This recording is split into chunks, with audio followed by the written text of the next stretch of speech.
Hello there, and welcome to the Sleep Porch. Tonight, we are drifting into the quiet, intriguing, and often mysterious world of feelings. Feelings shape how the world looks, how time seems to move, and how memories settle into place. They rise in the body before words appear. They guide decisions, steer relationships, and quietly influence what feels safe, meaningful, or worth pursuing. If this content interests you, please take a moment to like the video and subscribe to the channel. Your support motivates us to continue creating more meaningful videos. Emotions are not simply moods that appear and disappear. They are living signals woven through your nervous system, your personal history, and your expectations about what may come next. They can sharpen attention or soften it. They can draw you toward connection or urge you to protect what matters most. As we explore them together, you may notice familiar experiences gaining new depth. Ordinary reactions may start to feel layered and alive with hidden structure. This is a journey into the science beneath what you feel and the wonder inside how it all works. If you enjoy these gentle journeys, I invite you to like, subscribe, or share a thought below.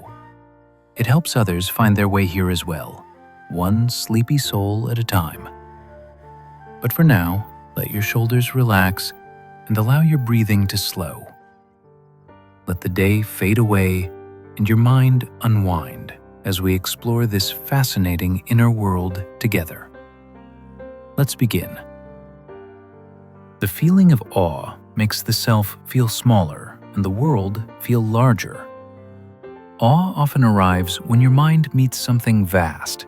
It might be the night sky, a cathedral ceiling, a towering mountain, or a piece of music that feels too big for words.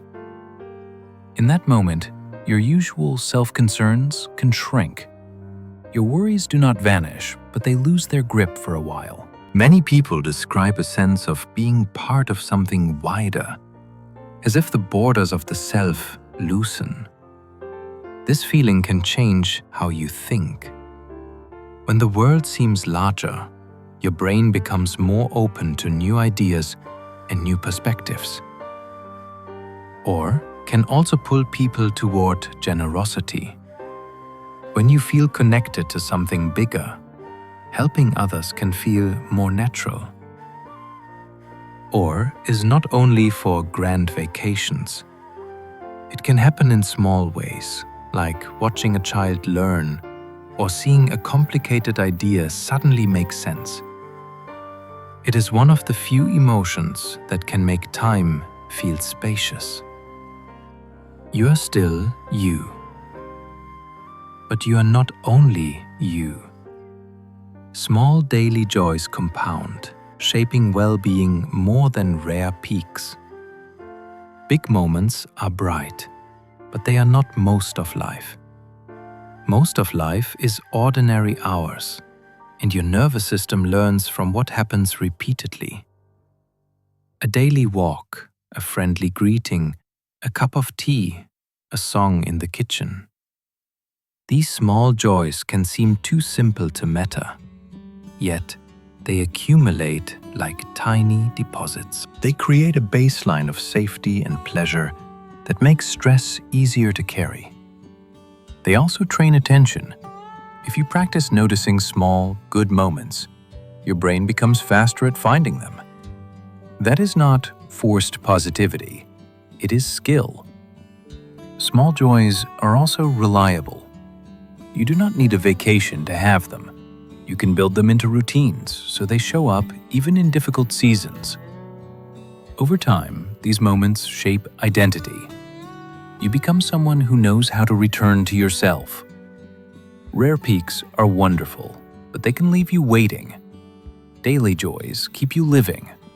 They make well-being less dependent on luck and more dependent on practice.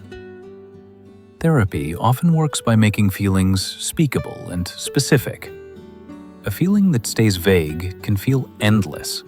It becomes a fog you live inside. Therapy often begins by turning fog into shape.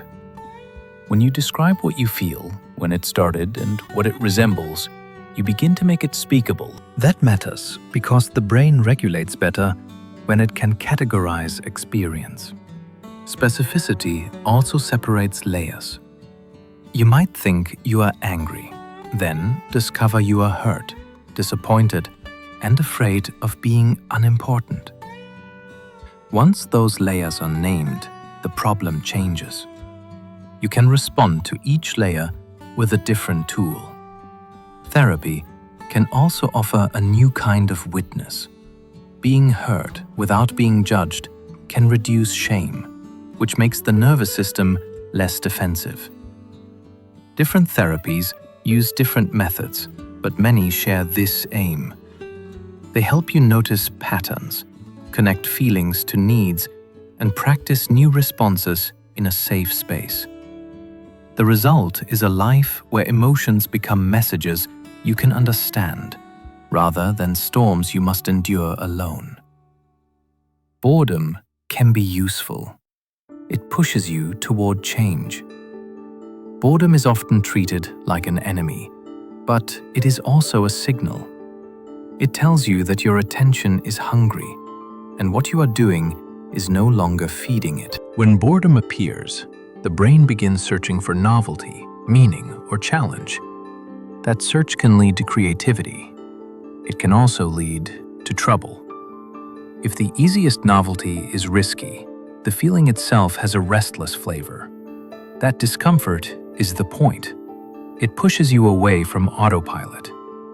If you listen closely, boredom can reveal what you care about. Are you bored because there is no purpose here, or because you are avoiding something that matters? In learning, boredom can be a hint that the task is too easy or too hard. Adjust the difficulty, and the boredom often fades. Boredom is not proof you are lazy. It can be your mind asking for a better fit between effort and meaning. Journaling can reduce distress by organizing inner chaos into words. When thoughts circle in your head, they can feel like a swarm. Journaling can act like a net. You catch the thoughts and place them on paper, where they stop buzzing so loudly. Writing forces the brain to choose a sequence. It must decide what happened first, what mattered most, and what you believe about it. That sequencing can reduce overwhelm, because the mind is no longer holding everything at once. Journaling can also reveal patterns that were invisible. You might notice that your anxiety rises at night, or that certain people leave you drained, or that certain choices consistently bring relief. Once you see the pattern, you can change it. Writing can also create distance. A fear written down becomes an object you can examine, not a fog you must breathe. Some people write letters they never send. Some write lists. Some write one honest paragraph. The method matters less than the act. You are turning sensation into meaning, and meaning into direction. Placebo relief is real, because expectation changes brain processing. You can take a pill with no active drug and still feel your pain ease. That sounds like trickery until you remember what the brain does all day. It predicts what will happen next. Then, it adjusts perception to match those predictions. If you strongly expect relief, the brain can dial down pain signals and dial up comfort signals. It can even release your own internal painkillers. The ritual matters too. A white coat, a serious explanation, a familiar tablet, and a caring tone can all strengthen expectation. This does not mean symptoms are imaginary. It means perception is active, not passive. The brain is not a camera. It is a regulator. placebo effects also reveal why trust in care can matter. When you feel safe and understood, the body often relaxes. That relaxation changes what hurts, what itches, and what feels possible. Tears carry chemistry, and they can calm the nervous system. Crying is not only sadness spilling out. It is also a built-in reset with a physical cascade that changes how the body feels from the inside. Tears wash and cool the eyes. Yet, the bigger change happens through breath and rhythm. Sobbing forces longer exhales and irregular pauses, which can pull the body away from a rigid stress pattern. Many people notice a soft drop in tension afterward, as if pressure has been released from behind the ribs. Tears also send a social message. They can invite comfort, reduce conflict, and signal that words have run out. Even when you cry alone, the act can mark a turning point. It says, "This matters." It says, "I am here with it." In that sense, tears are not the opposite of strength. They are one way the body metabolizes feeling into relief. Suppressing feelings can raise stress even when you look fine. You can hold a smile while your body is bracing. You can say you are okay while your stomach is tight. Suppressing emotion often works on the outside, but it can cost you on the inside. When you push a feeling down, your nervous system still carries the energy of that feeling. Muscles stay tense, breath stays shallow, attention stays narrowed. Over time, this can raise stress load because the body is working to keep the lid on. Suppression can be useful in short bursts, like staying calm during an emergency. The trouble comes when it becomes the default. Then feelings do not disappear. They leak out as irritability, exhaustion, or numbness. They can also show up as physical symptoms because the body and mind share the same system. A healthier approach is acknowledgement.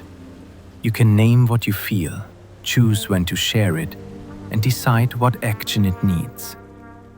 The goal is not to spill everything. The goal is to stop carrying everything alone. Hope is often misunderstood as wishful thinking, when in reality, it is a planning emotion. It can be a practical force that helps the brain keep working on the future. When you feel hope, you are more likely to search for routes, make small steps, and tolerate uncertainty. Hope does not have to claim that everything will be fine. It can say, "There might be a way forward, and I will look for it." That shift matters because the nervous system behaves differently when it senses possibility. It reduces the urge to freeze. It supports problem solving and patience. Hope can be tiny and still powerful. It can be the decision to send one message, make one appointment, or try one new strategy. People often mistake hope for certainty. But hope does not depend on certainty. It depends on direction. When you practice hope, you train your mind to keep building bridges even when you cannot yet see the far shore. Naming a feeling can weaken its grip by activating regulation. When an emotion is unnamed, it can feel like a fog filling your entire mind. When you name it, you give it boundaries. That simple act can engage brain systems that support balance and perspective. Instead of being inside a storm, you become an observer of the storm. You might say, "This is irritation," or "This is disappointment," or "This is dread." Then you can ask what it is pointing toward. Naming also helps separate layers. You may think you are angry, then realize you are hungry, tired, and embarrassed. Each layer needs a different response. Naming is not about arguing yourself out of emotion. It is about making emotion clearer so it can do its work. That is why expanding your emotional vocabulary can be so powerful. The more precise the label, the more precise the response. If you call everything stress, everything gets the same tool. If you can tell stress from grief, from fear, you can care for yourself more accurately. A main feeling is still real, but it is less overwhelming. The gut and brain talk constantly, shaping mood through signals. Your gut is not a separate world from your emotions. It is wired to the brain through nerves, hormones, and immune signals, and it sends updates all day long. That is why worry can cause nausea and why excitement can feel like butterflies. The gut also hosts an enormous community of microbes that help process food and produce compounds that can influence the body, including signals tied to inflammation and neurotransmitter building blocks. When digestion is off, mood can shift. When diet changes, sleep and energy can change, and feelings often follow. Your brain listens to the body, and the gut is one of its loudest messengers. This connection is also hopeful. Supporting gut health through regular meals, fiber-rich foods, hydration, and stress reduction can support emotional steadiness. Even the ritual of eating can matter. Sitting down, chewing slowly, and feeling safe while you eat can help the system settle. Mood is a whole-body event. Hunger can amplify irritability because the brain guards its fuel. When your blood sugar dips, your brain notices before you do. It is an organ that spends energy constantly, and it treats fuel shortage as a serious problem. BAT can make you more reactive, even if nothing else is wrong. A slow line at the store becomes unbearable. A small noise feels like an insult. The irritation is not a moral failure. It is a protective system pushing you to solve the problem fast. Hunger also narrows attention. You focus on immediate needs, and long-term patience becomes harder to access. This is why arguments often spark around meal times, especially in families with busy schedules. It is also why a snack can change a conversation more than a clever sentence. Once fuel arrives, the threat signal fades, and the mind regains flexibility. Knowing this helps you plan. If you are heading into a hard discussion, it may be wise to feed your brain first. Sometimes, peace is only a sandwich away. Regret can improve choices when it becomes information, not punishment. Regret hurts because it points to a fork in the road. It says you could have chosen differently. That sting can be useful if it turns into learning rather than self-cruelty. When regret is handled well, it becomes a teacher. It highlights what you value, what you overlooked, and what you want to do next time. It can sharpen your future decisions by making consequences more vivid. The trap is turning regret into a life sentence. When you replay a mistake only to attack yourself, you keep the pain and lose the lesson. A healthier approach is to extract one clear insight. What assumption was wrong? What signal did you ignore? What boundary did you fail to set? Then you make a small repair if you can, or you make a new rule for the future. Regret becomes lighter when it has a job. Once it delivers its message, it can step aside. Anticipation can be sweeter than the reward you finally get. Think of a vacation countdown, a wrapped gift, with the first page of a new book you have been saving.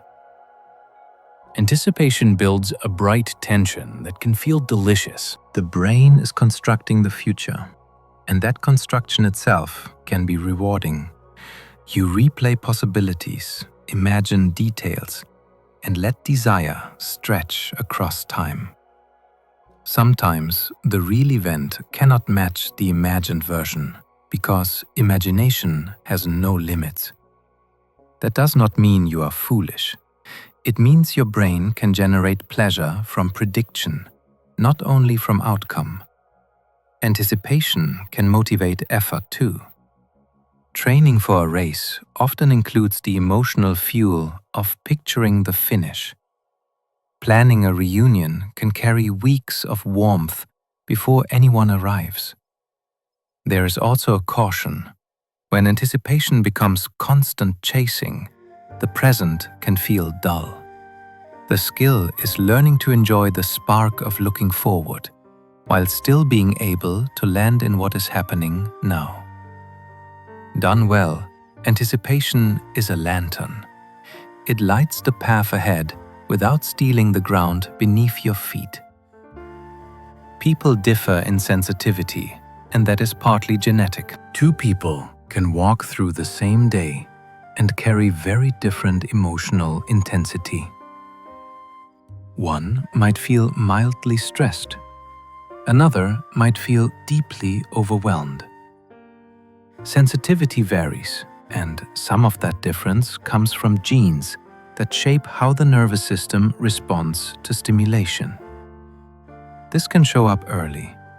Some children startle easily, notice subtle shifts in tone, and need more time to warm up to new situations. Others seem unbothered by noise and novelty. Sensitivity is not a flaw. It is a trait with trade-offs. Highly sensitive people often pick up detail, empathy, and nuance. They may also tire faster in chaotic environments. Less sensitive people may stay steady under pressure, yet sometimes miss small cues. What matters is fit. When you understand your sensitivity, you can design life around it. You can build recovery time, choose environments wisely, and stop blaming yourself for being tuned the way you are. Your nervous system has a setting, and it deserves respect. Names you learn for feelings can change what you notice inside. If you only know the word angry, many inner states may get filed under one label. If you learn frustrated, betrayed, and protective, you may start to sense different flavors. Language can train perception. When you gain a new feeling word, you often gain a new category for experience. That category can guide attention. You begin noticing clues you once ignored, like the difference between tight chest and hot face. This matters because labels can shape what you do next. If you call it fear, you might avoid. If you call it anticipation, you might prepare. Many cultures teach different emotional vocabularies, and that can create different habits of noticing. This does not mean words control you. It means words can be tools. The richer your map, the less likely you are to get lost in a single blurry emotion that seems to explain everything. You can feel anxious even when you cannot name the cause. Sometimes, anxiety feels like a smoke alarm with no visible smoke. Your mind scans for an explanation, yet all you can find is a tight throat, restless hands, and a feeling that something is off. This can happen when the brain has learned danger patterns that stay below conscious awareness. A tone of voice, a certain hour of night, or a familiar hallway can prime the nervous system, even if you cannot pinpoint why. Your body prepares for action, and your thoughts rush in afterward to make sense of it. That search for a reason can intensify the loop. One helpful shift is to treat the sensation as a signal rather than a verdict. You can ask what your system is protecting you from. Then offer it steadier cues, like slower breathing, and a safe place to look around. The same stress hormone can pair with excitement, not only dread. That buzzy rush before a big moment can feel like danger, but it can also be fuel. Your body uses many of the same ingredients for fear and excitement. Pulse climbs, breathing quickens, attention narrows toward what matters most. The difference often comes from interpretation and context. At the edge of a roller coaster, the body is activated and the mind says, "This is fun." Before a difficult conversation, the body is activated and the mind says, "This is risky." The chemistry can look similar, while the meaning changes the experience. Athletes learn this in warm-ups. Performers learn it backstage. They do not always try to erase the surge. They learn to steer it. When you tell yourself, "This energy can help me," your brain may recruit courage instead of catastrophe, using the same spark for a different story. Some people feel emotions mainly as sensations, not clear labels. For some minds, feelings arrive as weather in the body, not as words. There is pressure behind the eyes. There is heaviness in the stomach. There is heat in the face. When asked what is wrong, the honest answer is, "I do not know, but I can feel it." This experience is more common than many people think. It can make relationships tricky because others may want a neat label, like sad or angry. Inside, it is more like a shifting blend. The good news is that sensation can be a doorway, not a dead end. If you track where it sits, what it does, and when it changes, you can begin to map it.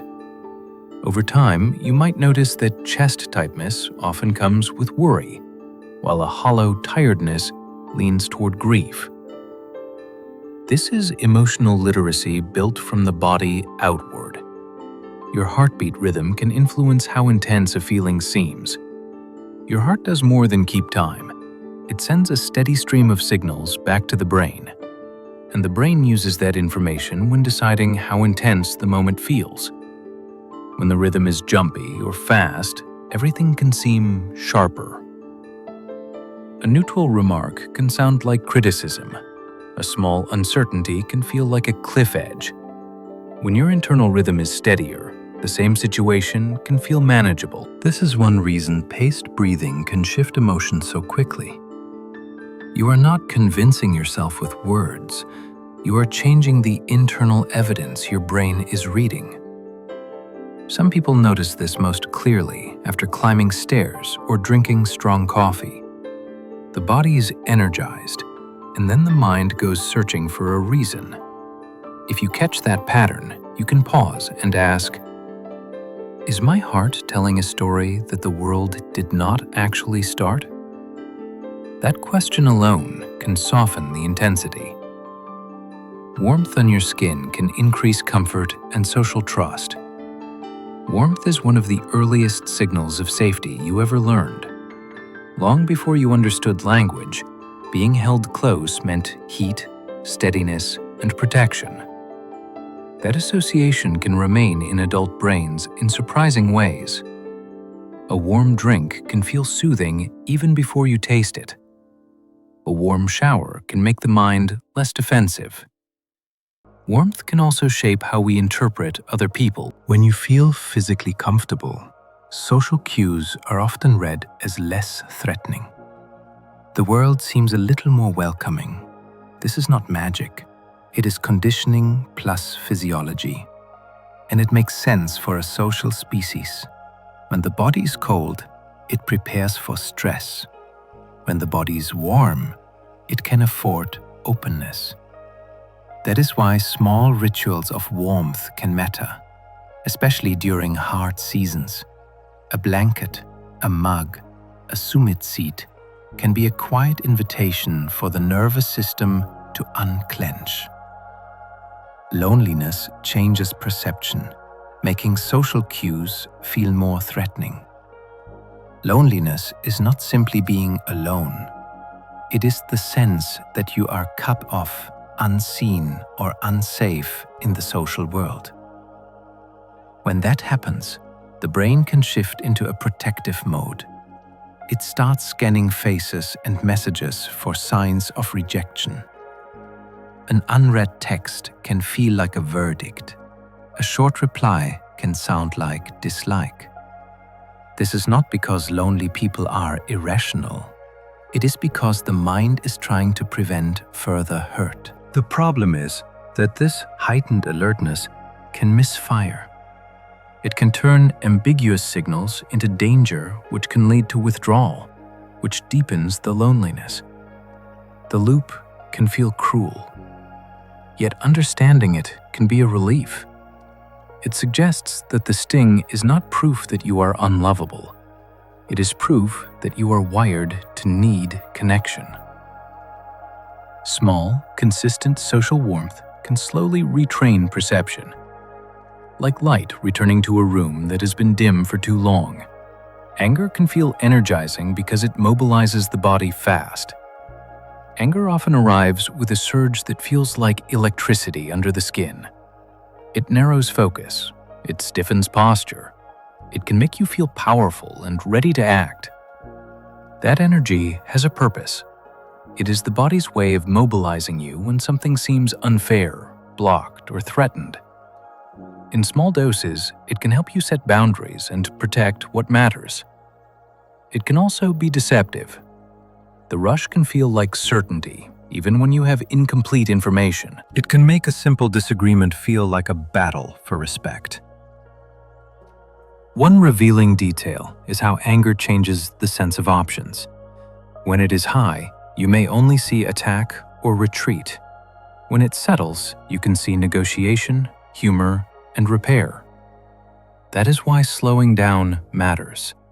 You are not trying to erase a feeling. You are trying to widen the world again, so the energy can serve you instead of driving you. Shame often urges hiding long before you think it through. Shame has a distinctive pull.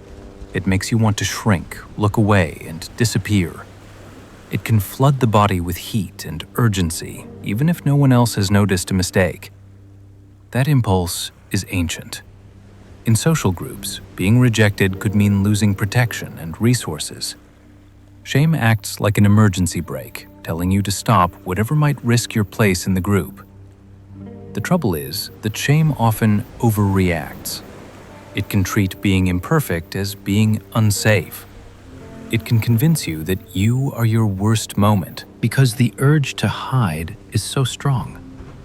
Shame thrives in silence. It grows in the dark space where no one can offer perspective. Naming it helps, but so does remembering the difference between actions and identity. You can regret what you did without declaring yourself unworthy. When shame loosens, curiosity returns and repair becomes possible. Guilt can motivate repair when it stays tied to actions. Guilt is often uncomfortable, yet it can be one of the most constructive feelings you have. It points to a gap between what you did and what you value. Unlike shame, it does not have to declare that you are bad. It can simply say something needs fixing. That distinction matters.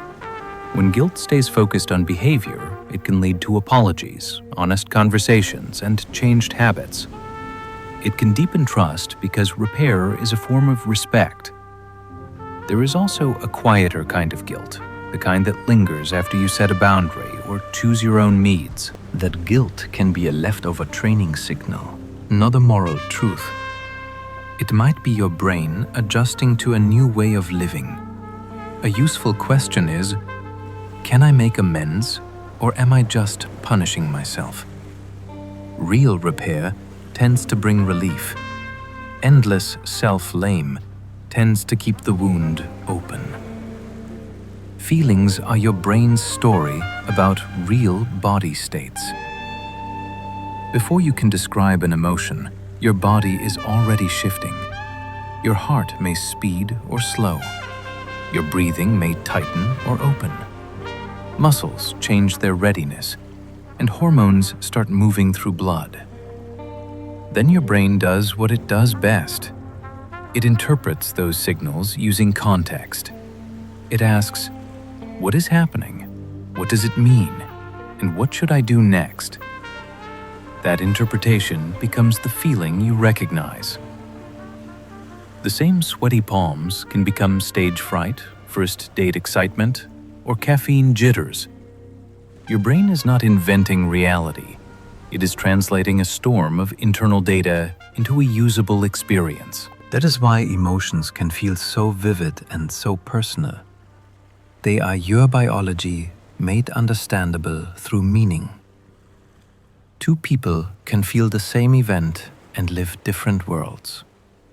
Picture the same thunderclap outside two windows. One person smiles because rain means relief for a garden. Another flinches because storms once meant danger. Their ears receive similar sound. Their nervous systems prepare in different ways. The difference often comes from learning, memory, and expectation. Your brain stores patterns about what usually happens next. It uses those patterns to predict. When predictions differ, feelings differ. Even attention matters. If one person notices shelter and another notices risk, their bodies will follow those interpretations. Social experience plays a role too. If you grew up being punished for showing emotion, you may feel numbness where someone else feels tears. This is not weakness or drama. It is a mind shaped by its history. Your inner world is a lived map, not a shared photograph. Your body reacts first, and your feeling often arrives after. Imagine stepping off a curb and hearing a horn. Your shoulders jump, your pulse surges, your feet shift. Only then does the mind catch up with a label like fear. This timing is part of survival. Fast body reactions buy you a fraction of a second. The conscious story comes later, once you are safe enough to explain. Sometimes that delay creates strange moments. You may find yourself trembling while thinking, I am fine. Your body was running a program before your thoughts joined the meeting. This is why it can help to work with physiology first.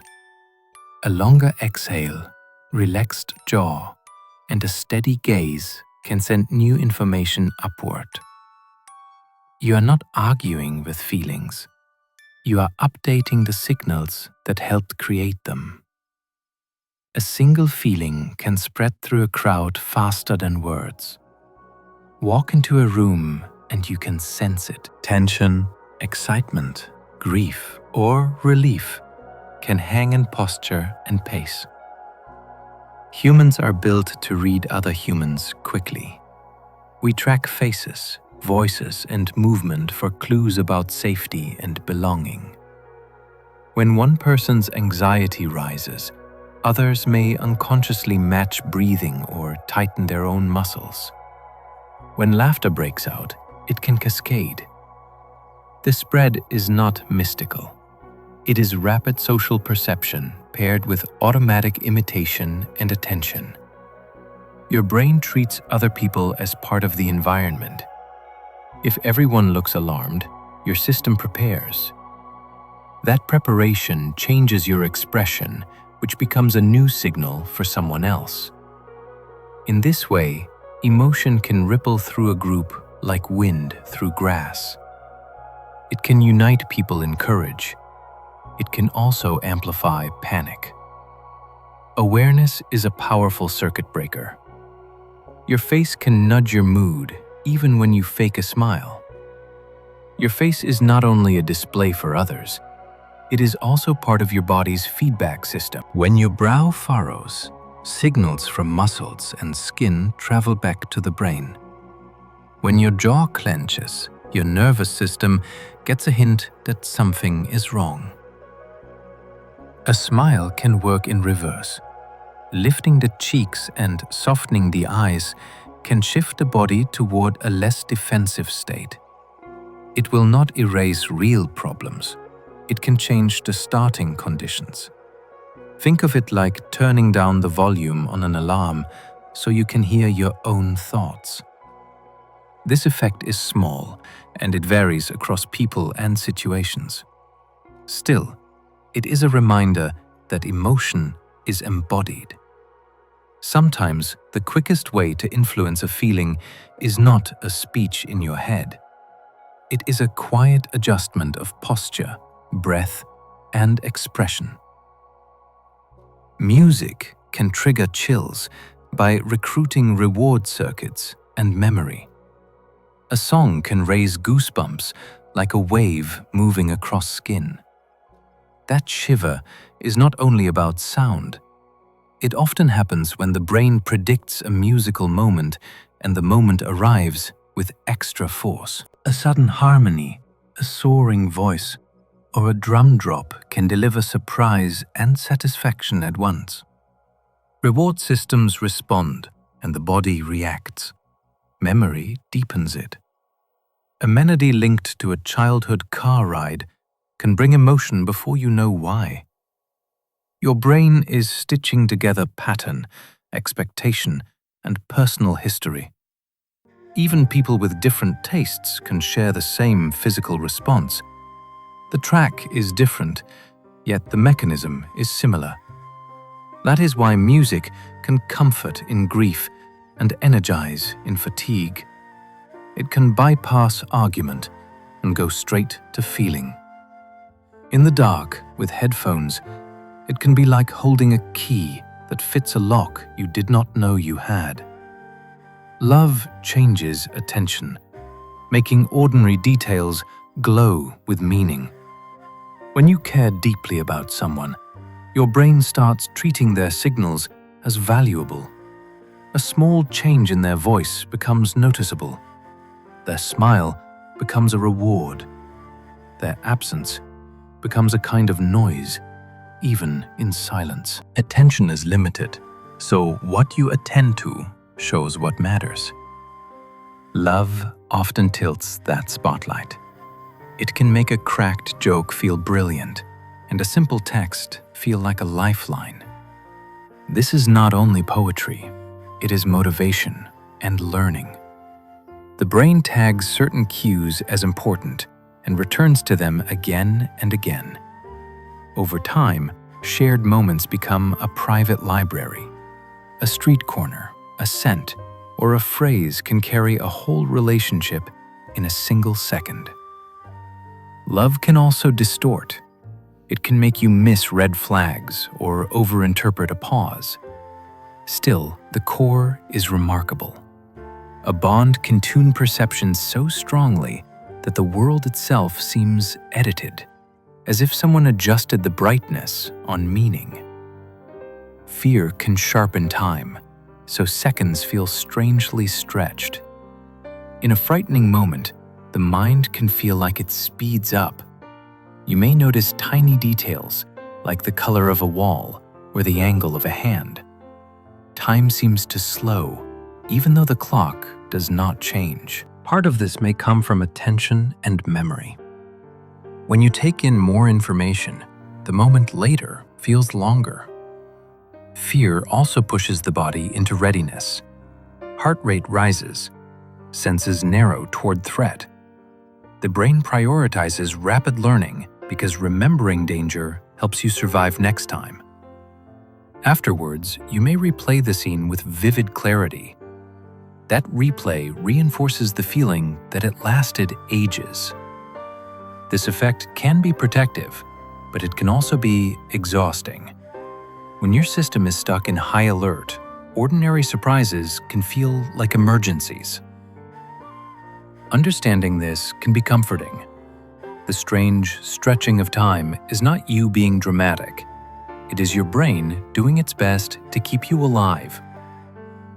Joy is not one thing. It has many biological flavors. Joy can be a spark, like the burst of laughter you cannot hold back. It can be a warm glow that settles after good news. It can be the calm satisfaction of finishing something hard. These experiences feel related, yet they are not identical in the body. Some joys are high energy and social, others are quiet and steady. The brain uses different mixes of attention, motivation, and reward to create them. A playful joy pulls you toward movement and connection. A proud joy can make you stand taller and take on new challenges. Attend the joy might show up as soft tears when something is deeply meaningful. Even simple pleasures have their own signatures, like the comfort of a familiar meal or the ease of a safe home. This variety matters. If you think joy must look like excitement, you might miss the forms that arrive as peace. Your nervous system can celebrate in more than one accent. Disgust protects you, and it also shapes moral judgments. Disgust began as a guardian of the mouth. It helps you avoid spoiled food, dirty water, and anything that might carry disease. That protective reflex is fast, and it is hard to argue with. Your stomach turns before your mind explains why. What surprises many people is how easily that same feeling can spill into social life. When something seems unclean in a cultural sense, disgust can appear even if no germs are involved. It can change how harshly you judge a stranger, a rumor, or a taboo. That means a bodily safety system can quietly influence ideas about right and wrong. It can also be manipulated. If someone wants to turn a group into an enemy, they may use language that invites disgust. Understanding this gives you a kind of freedom. You can pause and ask whether you are sensing real contamination or borrowing a reflex to make a moral judgment. Surprise is the feeling of a prediction breaking in real time. Your brain is always guessing what will happen next. It predicts the next word in a sentence, the next step on a staircase, and the next note in a melody. Surprise is what you feel when that guess fails. That failure is not something to be ashamed of. It is information the brain loves. In a surprising moment, attention snaps awake and learning speeds up. You may notice your eyes widen, your breath catch, and the world suddenly feels sharper. A good magic trick works because it uses this system. Your brain commits to one explanation, then reality reveals another. Even a plot twist in a story can produce a jolt because your prediction machinery was already writing the next scene. Surprise can be delightful, but it can also be frightening. The same mechanism powers both. In each case, it is the mind updating its model of reality.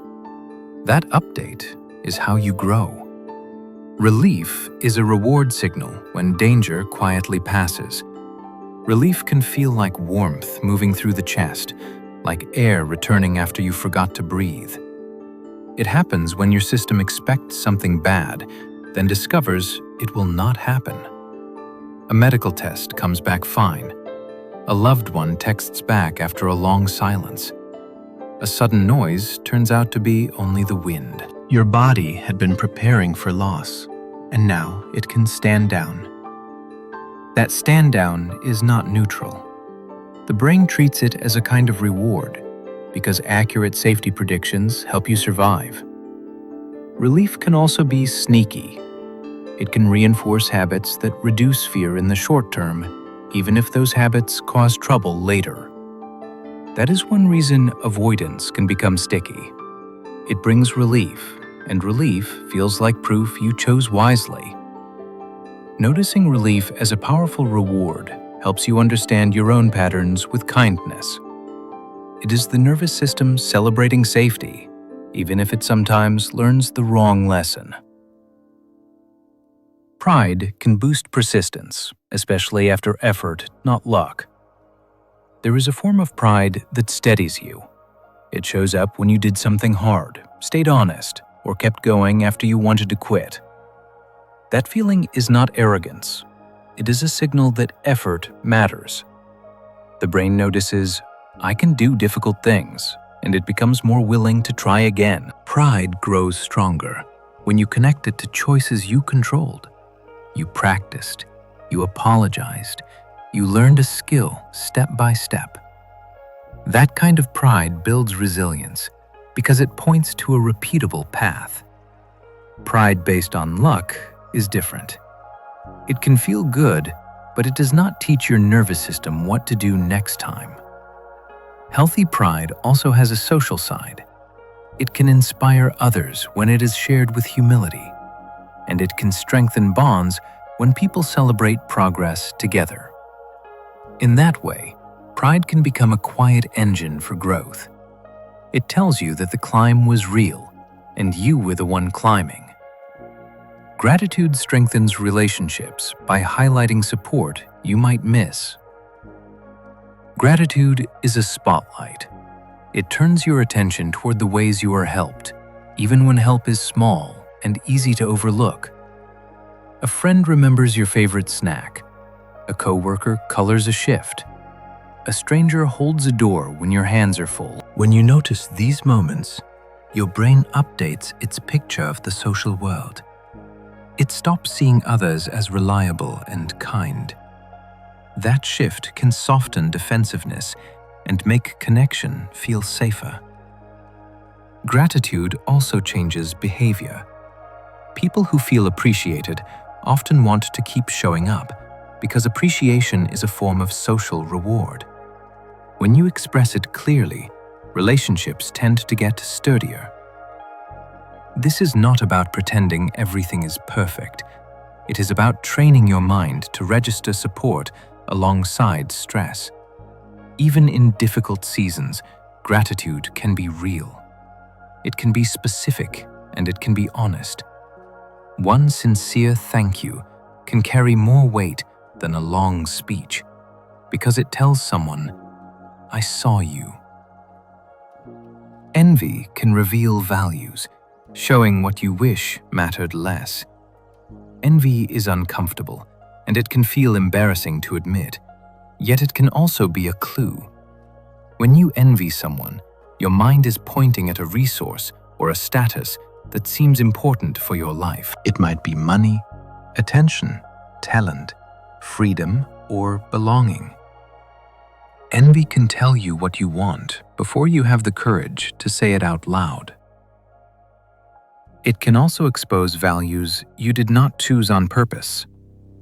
You might envy an influencer's popularity, then realize you actually want community, not applause. The feeling often comes with a sharp comparison, and comparison can distort. You may focus on another person's highlight while forgetting their costs. Still, envy can be used. If you treat it as information, it can guide planning. Ask what is beneath it. Is it inspiration wearing a sour mask? Is it a need for recognition, security, or creative space? When you identify the need, envy loses some of its sting and becomes direction. Jealousy is a guarding response aimed at threatened bonds. Jealousy tends to show up when a relationship feels at risk. It can be romantic, but it can also be friendship, family, or a close team. The feeling says, this bond matters, and I fear losing my place. Jealousy can sharpen attention toward rivals, real or imagined. It can make you read tone, timing, and small interactions as signs of danger. In that way, jealousy is a protective alarm. It tries to prevent abandonment by urging you to act. The problem is that the actions jealousy suggests are often clumsy. Accusations can push people away. Surveillance can break trust. Silence can grow into stories that are not true. Jealousy can also hide softer feelings underneath, like insecurity or grief. When you can name the fear beneath the guard dog, you get more options. You might ask for reassurance, clarify boundaries, or strengthen connection with honesty instead of control. The feeling is not shameful. It is a sign that attachment is alive. What matters is how you respond. Compassion can reduce pain for both giver and receiver. Compassion is not just kindness. It is a specific response to suffering, but includes a wish to help. When you offer compassion, your voice often softens, your body relaxes, and your attention becomes steady. Those cues can change how another person's nervous system behaves. A calm presence can make pain feel more manageable, partly because it reduces isolation. Surprisingly, compassion can also benefit the giver. Helping someone can activate reward and purpose, which can counter feelings of helplessness. Compassion does not mean you take on everyone's problems. It works best with clear boundaries because burnout is not a form of love. There is also self-compassion, which many people resist. They fear it will make them weak. In reality, a supportive inner voice can make you braver. When you stop wasting energy on self-punishment, you have more strength for repair and action. Compassion can be a kind of medicine that travels both ways, from you to others and back again. Laughter is social glue, and babies use it early. Before babies can speak, they can already share a tiny social miracle. Laughter is one of the first signals that says, "I am safe with you, and I like what is happening." It often appears during peekaboo, tickles, and silly faces, which are all playful surprises without real threat. When adults hear it, they instinctively lean in, smile back, and mirror the rhythm. That mirroring builds trust fast, because bodies begin to synchronize. In groups, laughter can spread and soften tension even when nobody explains what changed. It marks belonging, and it rewards cooperation. It can also repair. After an awkward moment, a small laugh can reopen connection without a long apology. Laughter is not only humor, it is a primitive social tool tuned to bring inner systems into a shared sense of safety and togetherness. Touch releases bonding chemicals, especially with trusted people. A simple hug can do more than comfort. It can change the chemistry of connection. When touch is safe and welcome, the body often shifts toward bonding signals that support trust and closeness. Shoulders drop, breathing slows. Muscles that were braced can let go. Touch also carries information. A hand on the back can say, "I am here." A squeeze can say, "You have support." This is one reason touch feels different from words. It arrives through the skin, and the skin is part of the nervous system. Context matters deeply. The same contact can feel soothing with a loved one and alarming with a stranger. Consent shapes the entire response. With trust, affectionate touch can buffer stress, help people recover after conflict, and strengthen bonds over time. In a lonely season, even small, safe contact can remind the body that connection is not just an idea, it is something you can feel. Smell is an emotional shortcut because it links tightly to memory. A single scent can unlock a whole scene in an instant. You smell sunscreen, and suddenly you are back on a hot sidewalk near the beach. You catch a hint of the certain perfume, and a person appears in your mind with startling clarity. Smell travels through brain pathways that sit close to regions involved in emotion and memory, so it can trigger feelings before you can explain them. That is why scent-based memories often feel vivid and immediate. They do not arrive as a story first, they arrive as a mood that wraps around you. This can be comforting, but it can also be unsettling if a smell is tied to fear or grief. Even everyday smells can become powerful anchors, like detergent from childhood sheets or the spice of a family kitchen. When you understand how fast scent can move the heart, you can use it with intention, choosing aromas that support the state you want to live in. A familiar song can revive feelings you thought were gone. Sometimes you do not realize a feeling is still stored in you until a song opened the door. A few notes can bring back a whole emotional landscape, including the posture you had then and the hopes you carried.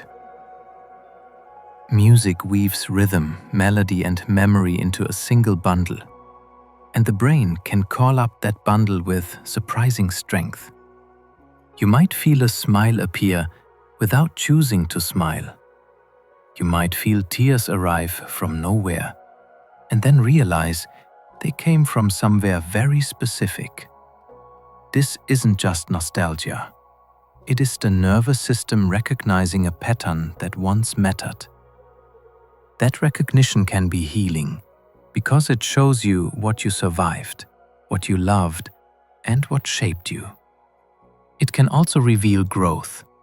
A song that once felt painful may later feel gentle, because you are listening with a different life inside you. When you choose music thoughtfully, you are choosing which inner rooms to enter. Nostalgia can lift your mood even while it feels bittersweet. It is a strange kind of comfort. It can ache and soothe in the same breath. You remember a place, a season, or a person, and feel both the warmth of having had it and the sadness of it being gone. That mix can still be uplifting because it reminds you that your life holds meaning and connection. It says, you have loved, you have belonged, you have been moved. In hard times, nostalgia can restore a sense of continuity. It can make you feel anchored to a longer story than the present moment. People often turn to photos, old shows, family recipes, and childhood games. For this reason, the past becomes a resource, not an escape. Nostalgia can also guide you. If you miss something, you can ask what it represents. Was it freedom, friendship, or hope? When you name what the memory carries, you can look for that quality again in a new form in the life you are building now. The brain often remembers peak moments, not average feelings. After an experience ends, your memory does not store every minute with equal weight. It often grabs the emotional high points along with how the experience finished, then uses those highlights to summarize the whole thing. That is why a trip with one breathtaking view can feel amazing in hindsight, even if much of it was ordinary waiting. It is also why a dinner can be remembered as terrible if it ended in an argument, even if most of it was pleasant. Your brain is not trying to be unfair. It is trying to be efficient. Peaks and endings help predict whether something is worth repeating. This has real consequences. It shapes what you crave, what you avoid, and what you recommend to friends. It also means you can design experiences with care. A thoughtful ending can change the story your mind stores. A small moment of joy near the close can matter more than you expect, because the brain uses it like a signature. You can misread excitement as panic when arousal runs high.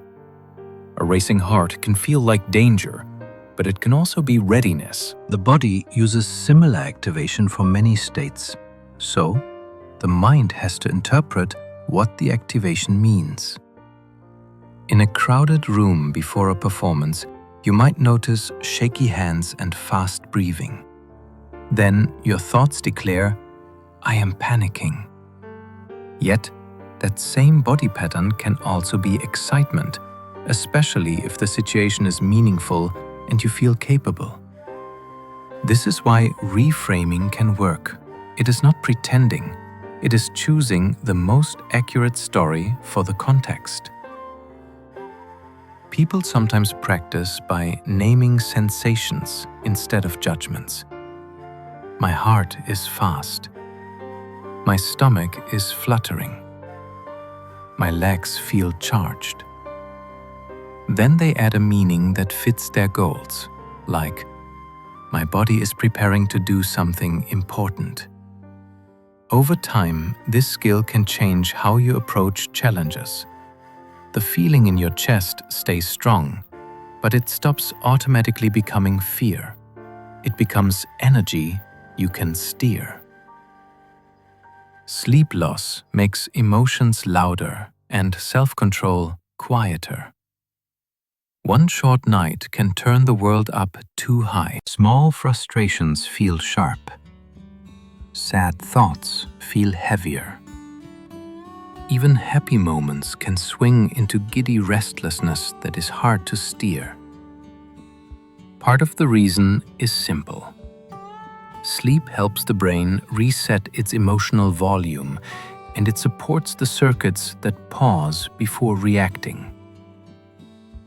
Without enough rest, the mind has less space between impulse and action.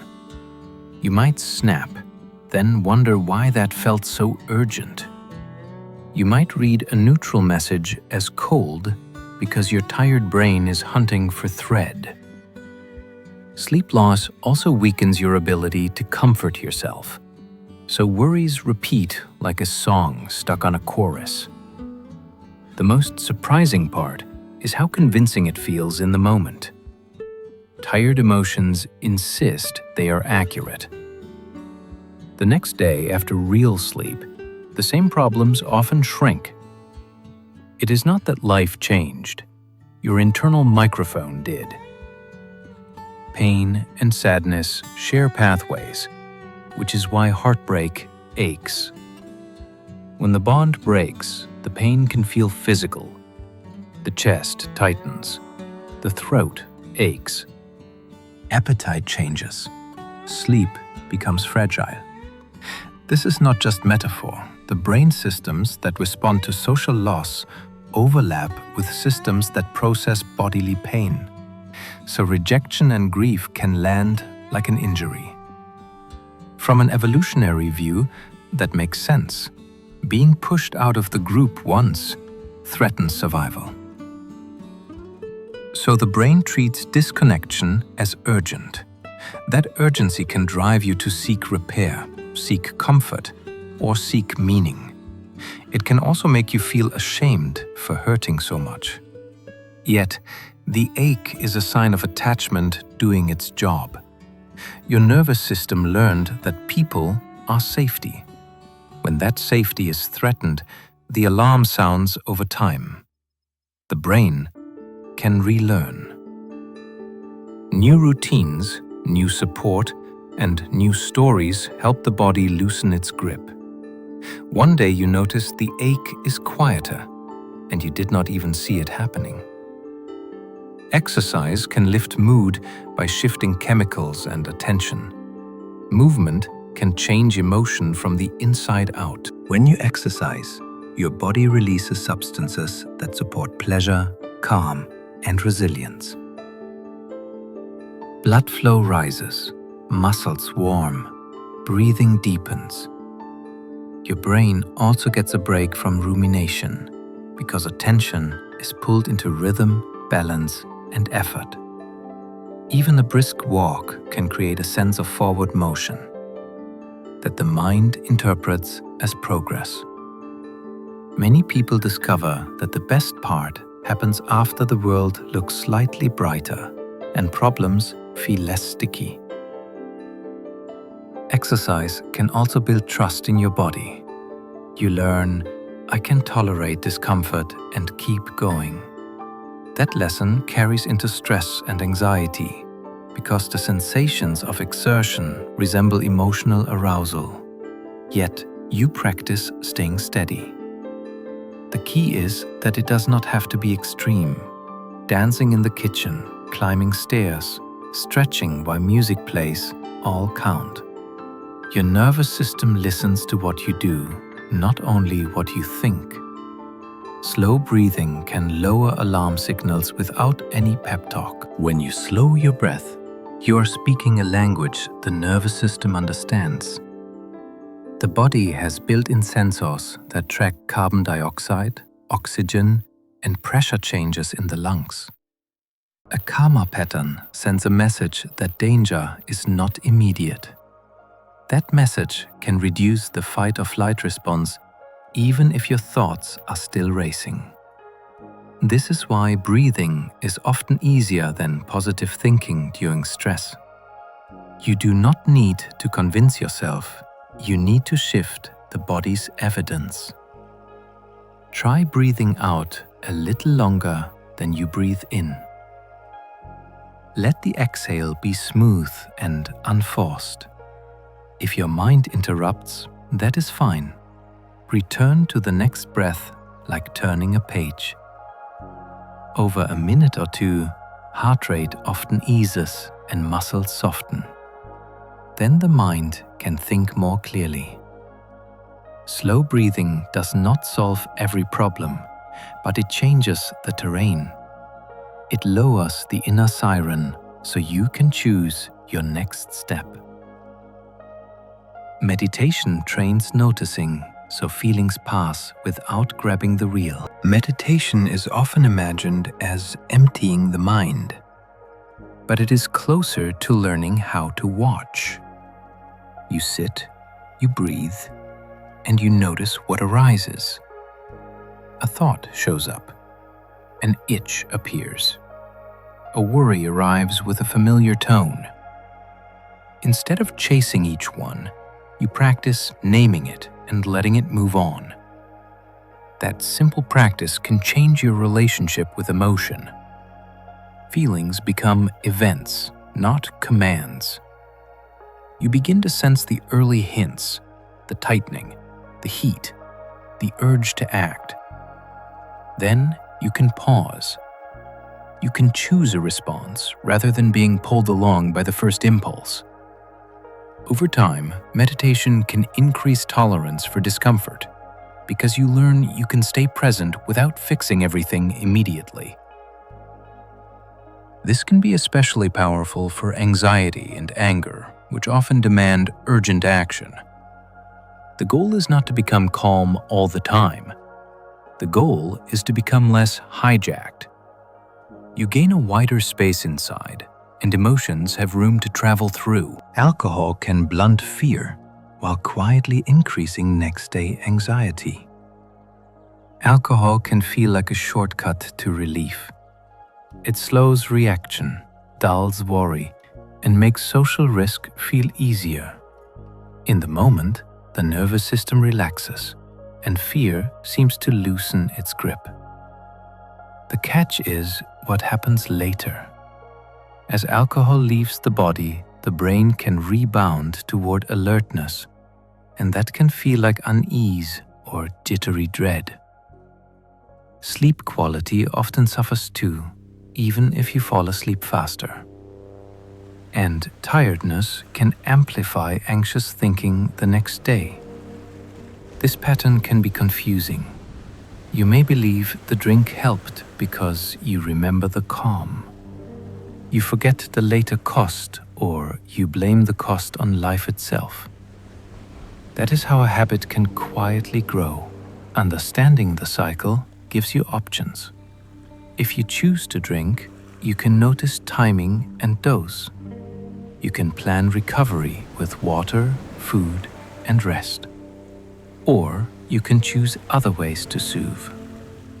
So, relief does not come with a hidden bill. Caffeine can mimic stress, and your mind explains it as worry. Caffeine does not create fear, but it can create the body sensations that fear often rides on. Your heart beats faster, hands may tremble, thoughts speed up. If you're already under pressure, that extra activation can tip into anxiety. Then the mind does what it always does. It looks for an explanation. It scans your life and finds a problem to attach to the feeling. Suddenly, you are worrying about something that was not even on your radar an hour ago. This is not weakness. It is interpretation. Your brain assumes body arousal means something needs attention. The result can be a false emergency. Many people notice this in the afternoon when coffee stacks on top of stress. One simple experiment is to track timing. If worry rises soon after caffeine, try reducing the dose or switching to earlier hours. You can also ground yourself by naming sensations without story. Fast heart, warm face, busy mind. Then you wait and watch it fade. Often it does. Chronic stress can flatten pleasure by dulling reward sensitivity. When stress becomes constant, the brain can shift into survival mode. It prioritizes scanning for problems and conserving energy. In that state, pleasure can feel dulled. Food tastes less intense. Music lands more softly. Achievements feel like they hardly count. This isn't because you are ungrateful. It's because reward circuits can become less responsive when the system is stretched for too long. Your brain is trying to prevent disappointment and conserve energy, so it stops lighting up easily. This flattening can feel frightening because it makes life seem colorless. People sometimes chase stronger stimulation to feel something again, which can lead to cycles of burnout. A more effective path is often restoration, real breaks, safe connection, movement, sleep, predictable routines, small, enjoyable moments repeated often. Over time, reward sensitivity can return, like a radio signal reappearing after interference fades. The first sign is usually subtle. A laugh that feels genuine, a sunset that lands, a song that reaches you again. These are not trivial. They are signs that your nervous system is reopening. Hormone shifts can change feelings without altering your true values. Some days you wake up and the world feels sharper, louder, and more personal, and you cannot explain why. Hormones can be part of that mystery. They act like powerful messengers adjusting sensitivity in stress systems, sleep, appetite, and social warmth. When levels shift, your emotional reactions can shift too. A comment that would normally bounce off might sting. A small worry might grow teeth. This does not mean your character changed overnight. It means the body changed the tint of the lens. Many people feel this around menstrual cycles, after childbirth, during perimenopause, and during times of illness or major stress. The most useful skill is separating values from weather. You can ask, what do I believe when I am steady? And what is my body amplifying today? That distinction can keep you from making permanent decisions based on temporary chemistry. It can also add compassion. You are not failing. You are adjusting to signals that are real. Puberty expands emotional range because the brain is rewiring. Puberty is not only a body growing taller, it is a nervous system reconfiguring itself. new hormones interact with brain circuits that handle reward, threat, and social meaning. Suddenly, feelings can arrive with surprising force. Embarrassment can feel like a spotlight. Attraction can feel like gravity. Anger can surge like a storm. Part of what makes this intense is timing. Some brain systems that chase reward and novelty become more active, while the systems that plan and inhibit impulses are still developing. That mismatch can make emotions feel huge and unpredictable. It also makes learning powerful. Teen years are a time when experiences, friendships, music, and identity can leave deep grooves. It is not only chaos, it is plasticity. The brain is building adult patterns, and it uses emotion as the highlighter pen. Understanding this can change how you view adolescence. It is not simply drama, it is a renovation happening while you live inside the house. Young children feel deeply, even when language lags behind. A child can have a big feeling long before they can explain it. Their nervous system is active, yet their vocabulary is small. That gap can look like tantrums, clinging, or sudden shutdown. Inside, it can be a flood of sensation with no map. A toddler may feel fear as stomach tightness, and they may not know the word fear. They only know, "I want this to stop." That is why co-regulation matters. When an adult stays calm, names what might be happening, and offers predictable comfort, the child borrows that nervous system. Over time, those borrowed moments become internal skills. The child learns feelings rise and fall. They learn, "I can survive frustration." They learn someone understands me. This is emotional education before school begins. It is also a reminder that behavior is often communication. A child may not be trying to be difficult. They may be trying to be understood with the only tools they have. Teen brains reward social belonging, making exclusion feel enormous. During adolescence, the social world becomes intensely important, and the brain reflects that. Belonging is rewarded strongly, and signals of rejection can hit like a physical blow. A left-out group chat and the high roll or a whisper in the hallway can feel like proof, but you do not matter. This sensitivity is not a flaw, it is an adaptation for learning social rules and building independence from family. If peers matter, you practice cooperation, identity, and status in a wider world. The downside is how painful exclusion can be. The brain treats it as urgent because social support once meant survival. Teens also tend to experience emotions quickly and publicly because self-awareness is high and privacy skills are still forming. Knowing this helps adults respond with more wisdom.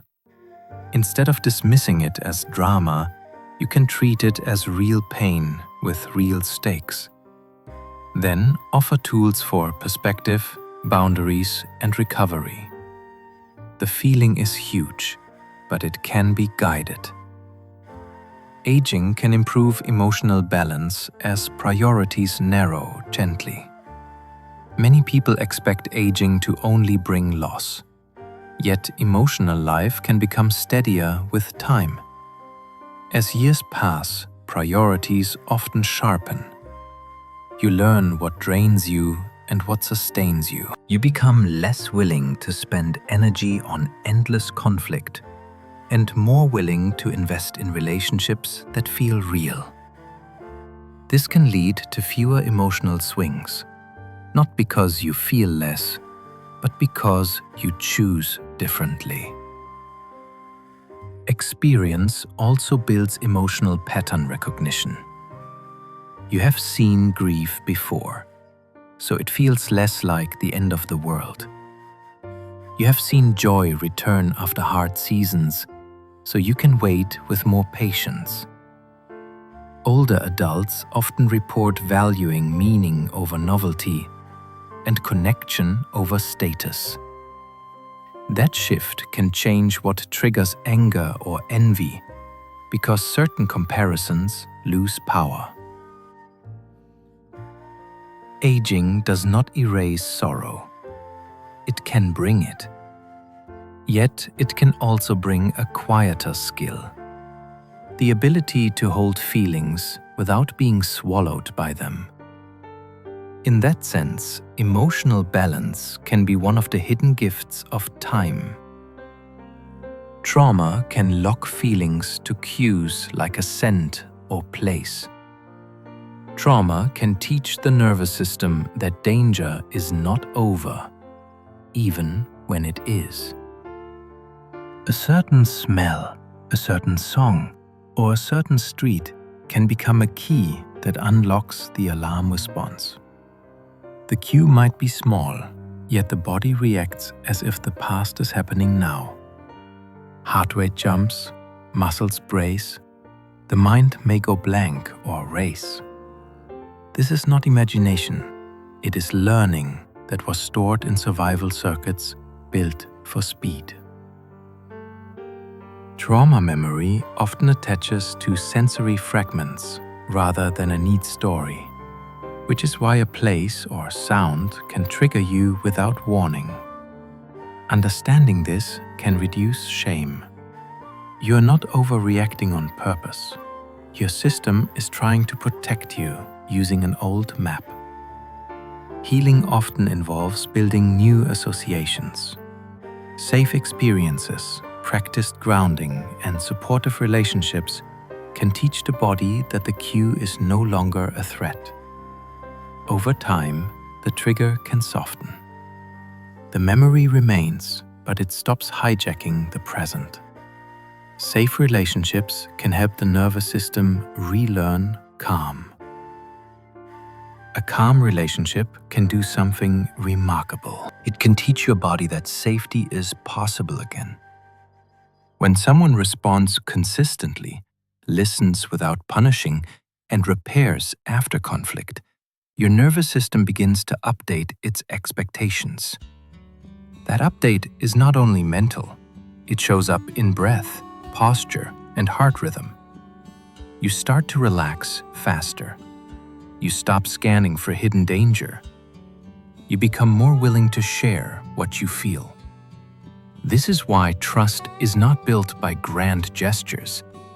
It is built by repeated ordinary moments, a promise kept, a tone that stays respectful, an apology that actually changes behavior over time.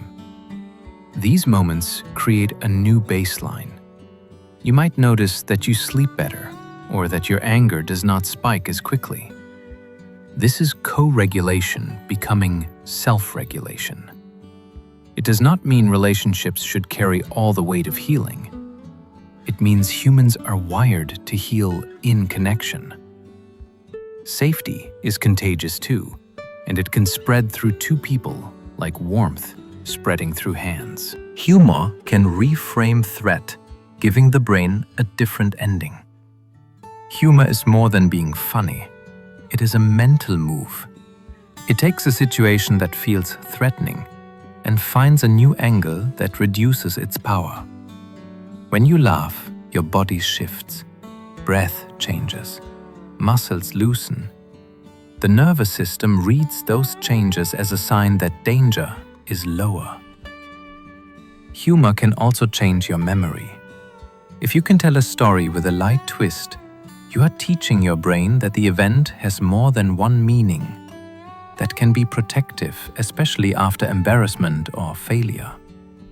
It does not erase the lesson. It prevents the lesson from becoming a wound. Humor is also social. Shared laughter signals alliance. It says, "We are okay." That can turn a tense room into a team again. There is a respectful kind of humor that comforts without mocking pain. Used well, It becomes a tool for resilience. It creates a new ending. And your brain loves endings.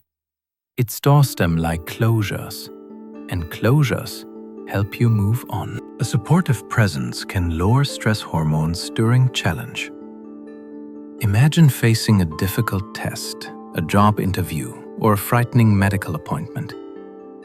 Now imagine doing it while someone steady is beside you, not rescuing you, just present, attentive, and calm.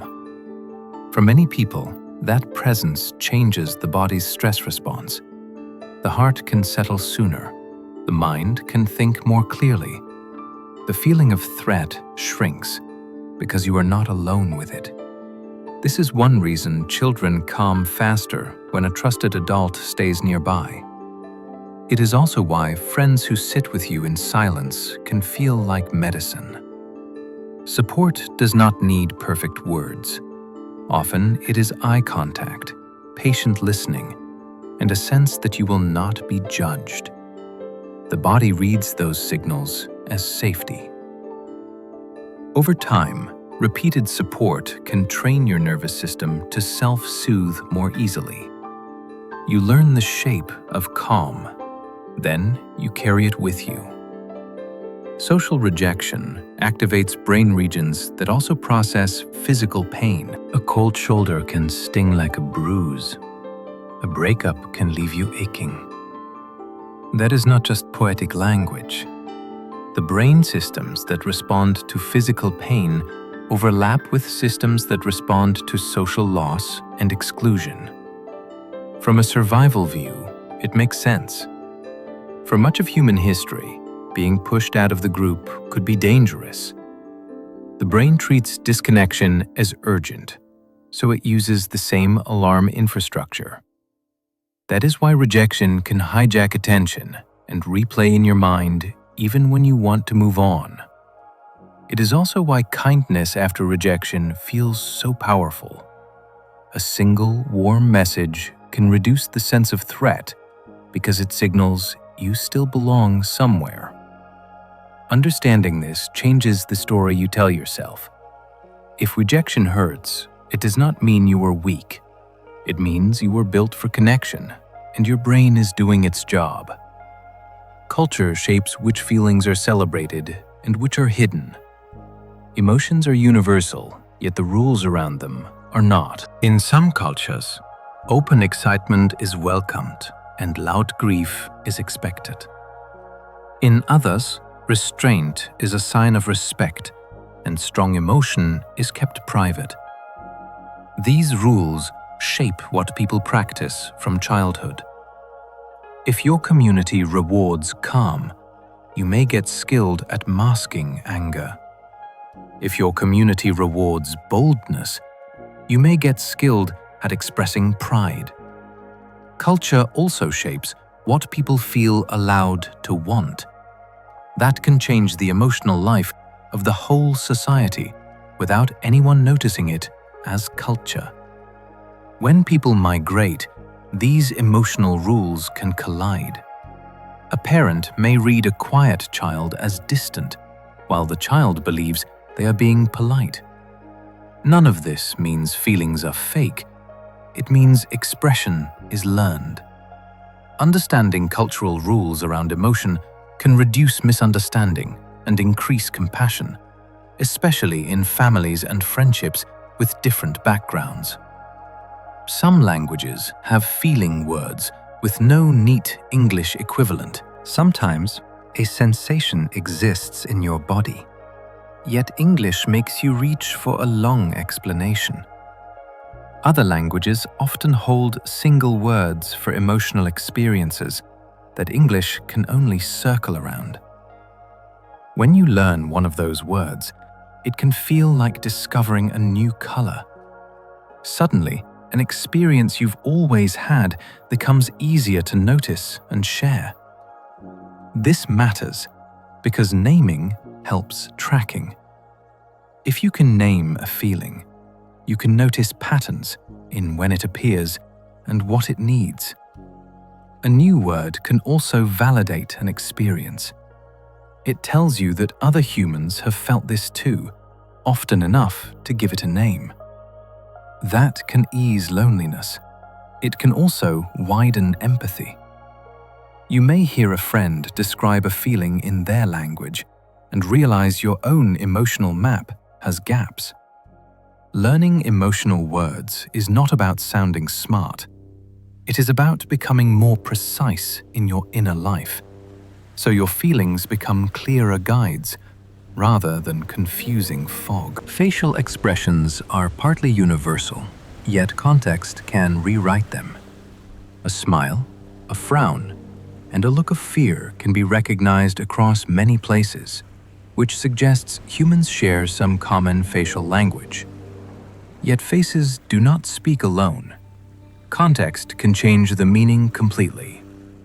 Tears can signal grief, joy, relief, or even frustration. A wide-eyed look can mean terror, surprise, or playful exaggeration. Culture also guides when expressions are shown. Some people learn to keep their faces neutral in public.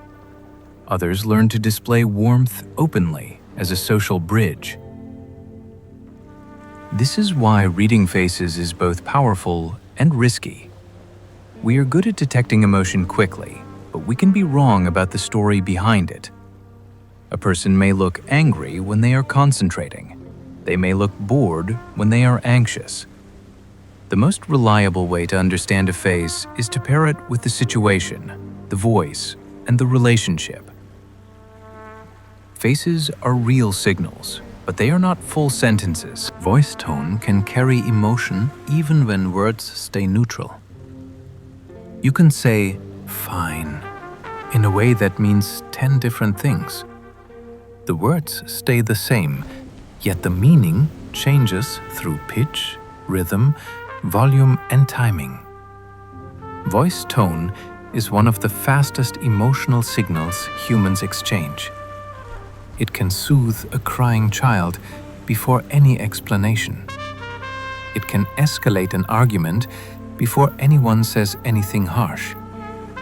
Tone also travels through phones and walls, which makes it a powerful tool for connection at a distance. This is why some conversations feel safe, even when the topic is hard. The tone says, "I am with you." It is also why sarcasm can cut so deeply. The words might be polite, but the tone carries contempt. Many misunderstandings happen when tone is misread, especially across cultures or between people with different communication styles. A useful practice is to notice not only what someone said, but how your body reacted to how they said it. Tone is emotional weather, and you feel it before you analyze it. Eye contact can intensify feelings by raising social stakes. Eye contact is a tiny bridge that can feel electric. When two people meet eyes, attention locks and the social world becomes immediate. That can be wonderful. It can deepen intimacy, make laughter feel shared, and turn a simple compliment into something that lands. It can also raise the sense of risk. If you fear judgment, eye contact can feel like being evaluated. Your heart may speed up because the stakes feel higher. This is why some people avoid eye contact when they are anxious or ashamed. The nervous system is protecting them from too much intensity. Context matters again. In some cultures, direct eye contact is respect. In others, it can be read as challenge. In close relationships, steady eye contact can become a tool for repair. During conflict, looking at each other can remind both bodies that there is a person here, not an enemy. It is one of the simplest ways humans say, "I see you." Digital messages can confuse emotion because tone cues disappear. A text can look cold when it was meant to be quick. A short reply can feel like rejection when the sender was simply busy. Digital messages strip away voice tone facial expression, and timing cues that help the brain interpret emotion. Your mind fills in the missing pieces, and it usually fills them in using your current mood. If you are anxious, you may read threat. If you are lonely, you may read distance. This is why misunderstandings can grow so fast online. The brain dislikes ambiguity, so it invents a story to close the gap. Emojis and punctuation help, but they are imperfect substitutes for a real voice. One of the best fixes is simple. When a message feels loaded, pause before replying.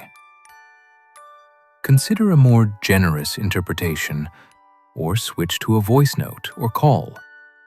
The goal is not constant clarity. It is remembering that silence on a screen is not the same as silence in a room. Dreams can rehearse feelings, especially fear and social tension. At night, your brain can run emotional simulations with the volume turned up. In dreams, you might be chased, embarrassed, or searching for someone you cannot find. These scenes are rarely literal predictions. They are more like rehearsals built from memory fragments and current concerns. During dreaming sleep, the brain is busy sorting experiences, strengthening some connections and loosening others. Emotions provide the spotlight that tells the brain what matters. That is why social stress so often shows up as exams, lost phones, or arriving unprepared. The theme is not the event. The theme is vulnerability. Dreams can also let you practice coping without real-world consequences. You can run, hide, speak up, or ask for help, then wake up with your nervous system having processed the feelings in a strange, safe theater. Even when a dream is unsettling, it can be part of the brain's way of integrating the day. Nightmares can fade when the brain learns new safety associations. A nightmare can make you wait with your heart racing as if danger followed you into the bedroom.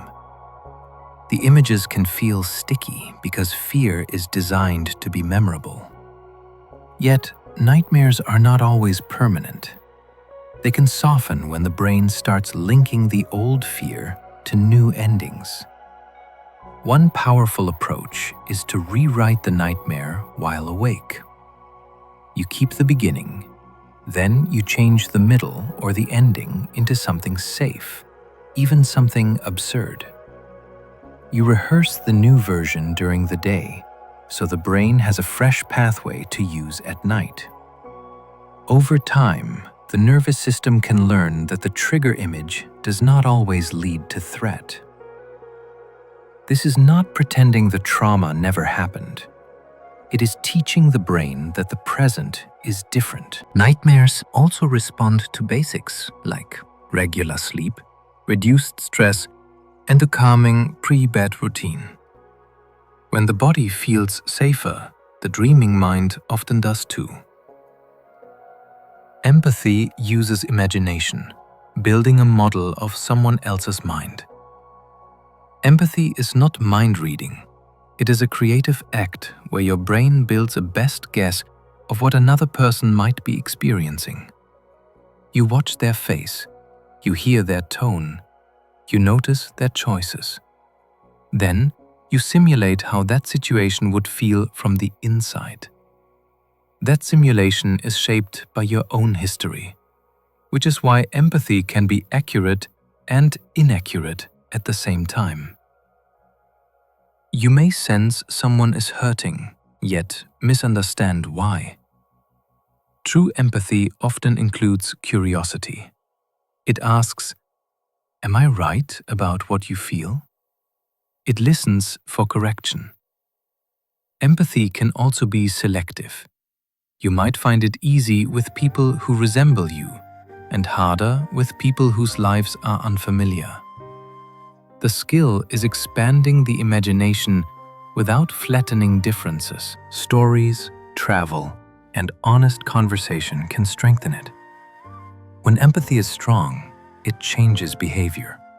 It makes cruelty harder, and it makes help feel natural because another person's inner world becomes real to you. Mirror neurons are not magic, but they support shared understanding. When you watch someone reach for a cup, your brain does not stay completely idle. Some of the same systems involved in doing an action can activate while you observe it. This is part of what people mean when they talk about mirror neurons. It is not telepathy, and it does not explain every social skill, but it does hint at a powerful idea. Your brain can internally echo what it sees. That echo helps you predict actions. Learn by watching and understand intention. It also helps explain why yawns spread and why you might flinch when someone else gets hurt. Observation can recruit your own body's patterns. This system works alongside attention, memory, and culture, so it is not a single switch called empathy.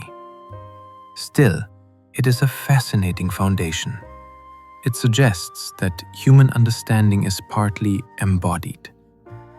You do not only think about other people, you subtly simulate them. In a crowded world, that shared circuitry helps us coordinate, cooperate, and connect. Stories can change feelings by letting you practice different lives safely. A story is a rehearsal space with no real-world consequences. You can feel fear in a haunted house, grief in a tragedy, or triumph in an adventure, all while sitting safely on a couch. The brain treats narrative as meaningful because it tracks goals, obstacles, and outcomes. As you follow a character, you borrow their perspective and test emotional responses. You learn what betrayal feels like, what courage costs, and what forgiveness might require without paying the full price yourself. Stories also offer endings, and endings matter. They can provide closure your real life has not yet delivered. That can change how you interpret your own experiences. A person struggling with shame might find a character who survives it, then feel a new kind of possibility. Stories can even shift empathy. When you spend time inside another viewpoint, your mind becomes less certain that your own perspective is the only one. That is emotional education through imagination, and it can quietly reshape how you live. Art can evoke sadness that feels good through meaning and control. It seems strange that people seek out sad songs, aching paintings, and films that make them cry. Yet sadness in art can feel safe in a way real sadness does not. You are choosing it, and that choice gives you control. You can pause, step back, or let it wash through you, knowing you are not trapped. Art also wraps sadness in meaning.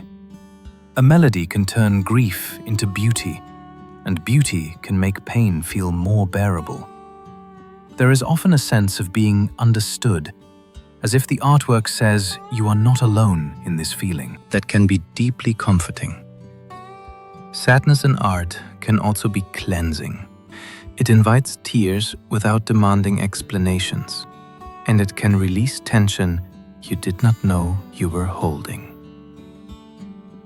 Not all sadness is soothing, but the kind shaped by art often carries a quiet companionship. It gives your emotion a place to land and a shape that feels shareable. Rituals can soothe anxiety by creating predictable steps and signals. Anxiety feeds on uncertainty, and ritual is a tool that brings order. A ritual can be as small as making tea the same way each evening, or as large as a community ceremony with music and repeated words. What matters is the pattern. The brain relaxes when it can predict what happens next. Predictability reduces scanning, and it gives the nervous system something steady to hold.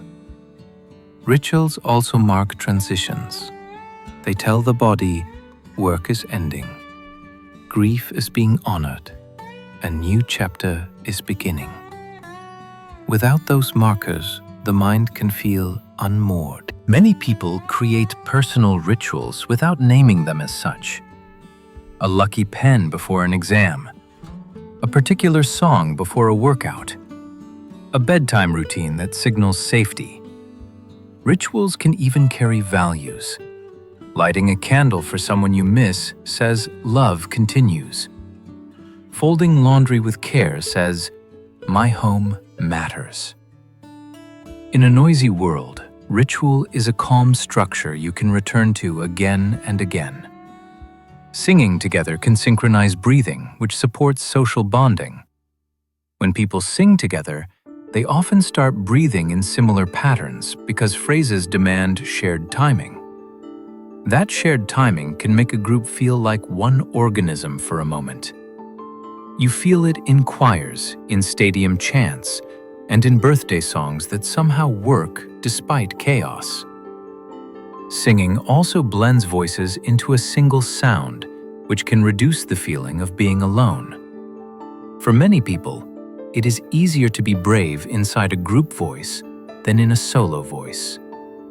That is why singing shows up in protest, worship, and celebration. It turns emotion into something audible, structured, and shared.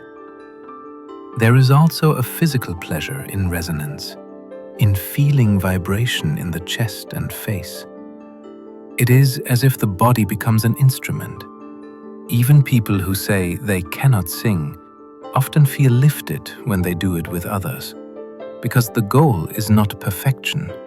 The goal is connection. Singing says, we are here together, and our timing can match. Dance can regulate mood through rhythm, movement, and attention. Dance can shift emotion without requiring a single word. Rhythm gives the brain a structure to lock onto, like rails for attention. Movement gives the body a way to release tension, stretch, shake, or soften. When you dance, you practice agency. You decide how to move, and that choice can counter feelings of helplessness. Dance can also reshape identity. A shy person can become bold for 3 minutes in a kitchen, then carry some of that boldness into the day. Different styles serve different purposes. Slow swaying can calm. Sharp steps can energize. Group dancing adds another layer because you coordinate with others and feel belonging in the beat. Dance is also playful problem solving because your brain is constantly adjusting balance and timing. That engagement can interrupt rumination, which often fuels anxiety and low mood. You do not need a stage.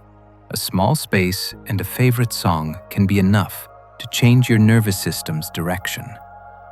Team sports create shared emotion, which strengthens identity quickly. When you play on a team, your feelings stop being only your own. A win brings collective joy that feels larger than a private success. A loss brings shared disappointment that can bond people through mutual meaning. This happens because a team gives the brain a clear we. Your efforts contribute to a group outcome, and the group outcome reflects back on you. That feedback can make identity feel sturdy, especially for young people searching for belonging. Team sports also create emotional lessons at high speed. You practice handling pressure, mistakes, and recovery while others are watching. You learn to regulate anger so you can keep playing. You learn to stay focused after a bad call. You also learn trust because you rely on someone else to cover a space you cannot cover alone. Fans experience a version of this too. Chanting, cheering, and wearing colors can turn strangers into allies for an evening. Shared emotion becomes social glue, and identity forms around it. Animals show emotion-like states even without human language. Watch a cat crouch low with wide eyes, or a horse relax into a slow blink, and you can sense a shift in state. Animals may not explain their feelings, yet their bodies broadcast patterns of arousal, comfort, caution, and curiosity. These patterns are built from nervous systems that must solve the same basic problems as ours.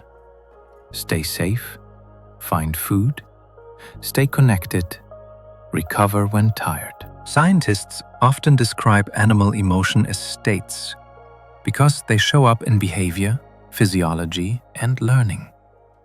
An animal in a fearful state avoids risk and startles easily.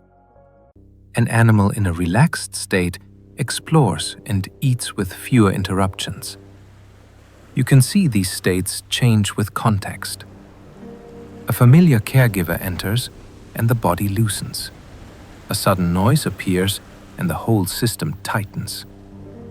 Even without words, the emotional machinery still guides choices, and those choices shape life. Dogs can read human feelings using scent, posture, and voice. A dog does not need a speech to know you're upset. Dogs track micro changes in your body, like how quickly you move, how your shoulders sit, and how your voice lands on certain tones. They also live in a world of scent that humans barely notice. Stress changes sweat chemistry, and dogs can detect those shifts with their astonishing noses. That means your emotion can be present to a dog before you admit it to yourself. Many dogs respond by staying close, pawing gently, or resting their head on you, and those behaviors can look like comfort. Dogs also learn your patterns through repetition. They notice what you do before you leave, and they notice how you look when you are playful. Over time, your dog becomes a reader of your habits. This sensitivity is part of why dogs fit so well into human life. They are tuned to us, and we often feel seen in return. Rats show empathy and will free trapped companions in studies. In laboratory experiments, rats have been observed working to release another rat from a restrainer. They learn the mechanism, and they repeat the behavior even when it takes time and effort. This does not prove rats feel empathy exactly like humans do, yet it does show something important. Social motivation can be strong enough to drive helping behavior in a small mel. Researchers have also noted that rats may share food in certain setups, which suggests that social reward and concern can compete with self-interest. These findings challenge the old idea that complex social feelings require a large primate brain. They also invite careful humility. If a rat can act to reduce another rat's distress, then the roots of caregiving may be deeper and older than we assume. It reframes kindness as a biological strategy that appears in more places than human culture alone. Elephants seem to grieve, lingering with bodies and family. Elephants have been reported to show unusual attention to dead companions. They may stand nearby for long periods, touch bones with their trunks, or return to a site again later. Observers have described quiet, slowed behavior in these moments, and groups may gather in ways that look different from ordinary travel. It is hard to measure grief directly in any species, yet these patterns suggest that loss matters to them. Elephants have long lives, strong social bonds, and excellent memory, which creates the conditions where absence can carry weight. When a familiar member is gone, the group structure changes. Protection, leadership, and companionship shift. That social disruption can be felt in behavior. Whether we call it grief or something adjacent, the evidence points to a deep social awareness. The world of an elephant is not only grass and water, it is family history. And when that history breaks, their behavior changes in a way that looks like mourning. Birds can play, and play is tightly linked to joy. Play is not limited to puppies and kittens. Many birds engage in playful behavior, including sliding on snow, tossing objects, and repeating actions that do not appear to serve an immediate survival purpose. Play often shows up when basic needs are met, which hints at its role as a sign of safety. When an animal can afford to play, the environment is not demanding full vigilance. Play also trains the brain. It builds motor skill, flexibility, and creativity. A young corvid might manipulate sticks and lids, learning how objects behave. That learning can later support problem-solving around food and tools. The emotional side matters too. Play tends to be self-rewarding, which encourages exploration. It pulls animals toward novelty, and novelty is where learning lives. When you watch a bird seem to improvise for fun, it challenges the idea that animals only act from grim necessity. Sometimes they act from something that looks very much like delight. Octopuses show curiosity, exploring objects with remarkable persistence. An octopus can treat a new object like a mystery worth solving. It reaches with arms that can move independently, tasting and feeling at once, turning a simple item into a full-body investigation. This is striking because an octopus has a very different kind of nervous system from ours. Much of its neural control is distributed through its arms, which means exploration is not only planned in a central brain. Curiosity can unfold through touch itself. In studies and aquariums, octopuses have been seen opening jars, manipulating latches, and returning to puzzles they did not solve the first time. That persistence suggests more than reflex. It suggests a drive to learn. Curiosity also has a cost. Exploration can expose an animal to danger. When an octopus chooses to explore anyway, it is balancing risk and information. That balance is the heartbeat of intelligence. It shows that a mind can be curious in a form that looks alien, yet feels familiar. Some primates reconcile after fights using grooming as repair. A conflict can break a social group, so many primates have ways to stitch it back together. After a fight, you may see former opponents approach carefully, then begin grooming. Grooming is not only hygiene, it is a social act that communicates tolerance, closeness, and a willingness to reset.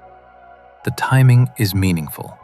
Reconciliation often happens soon after aggression, when tension is still present and the risk of renewed conflict is real. That is when repair matters most. Grooming can lower stress and restore predictability, and it can signal to bystanders that the dispute is over. In some species, higher status individuals may broker peace, and in others, close partners repair faster. These patterns suggest that relationships are treated like resources. If a partner is valuable, the group invests in repair rather than endless punishment. This is an emotional idea expressed through behavior. It shows that social life is not only competition, it includes forgiveness, negotiation, and the quiet work of rebuilding trust. Fear learning is ancient, shared across many species. Fear is one of the oldest teachers in nature. Many animals can learn to avoid a threat after a single frightening encounter.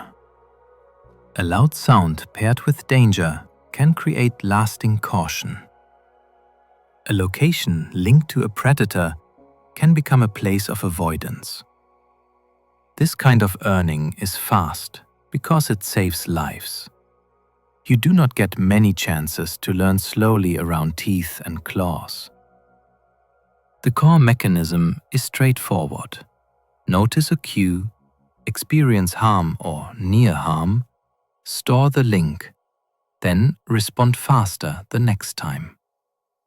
What is fascinating is how widely this pattern appears, from mammals to birds and beyond. It suggests that emotional learning is not a luxury feature of complex brains. It is a survival tool shaped over deep time. This also helps explain why fear can feel so stubborn in humans. Our brains carry an ancient bias toward remembering danger.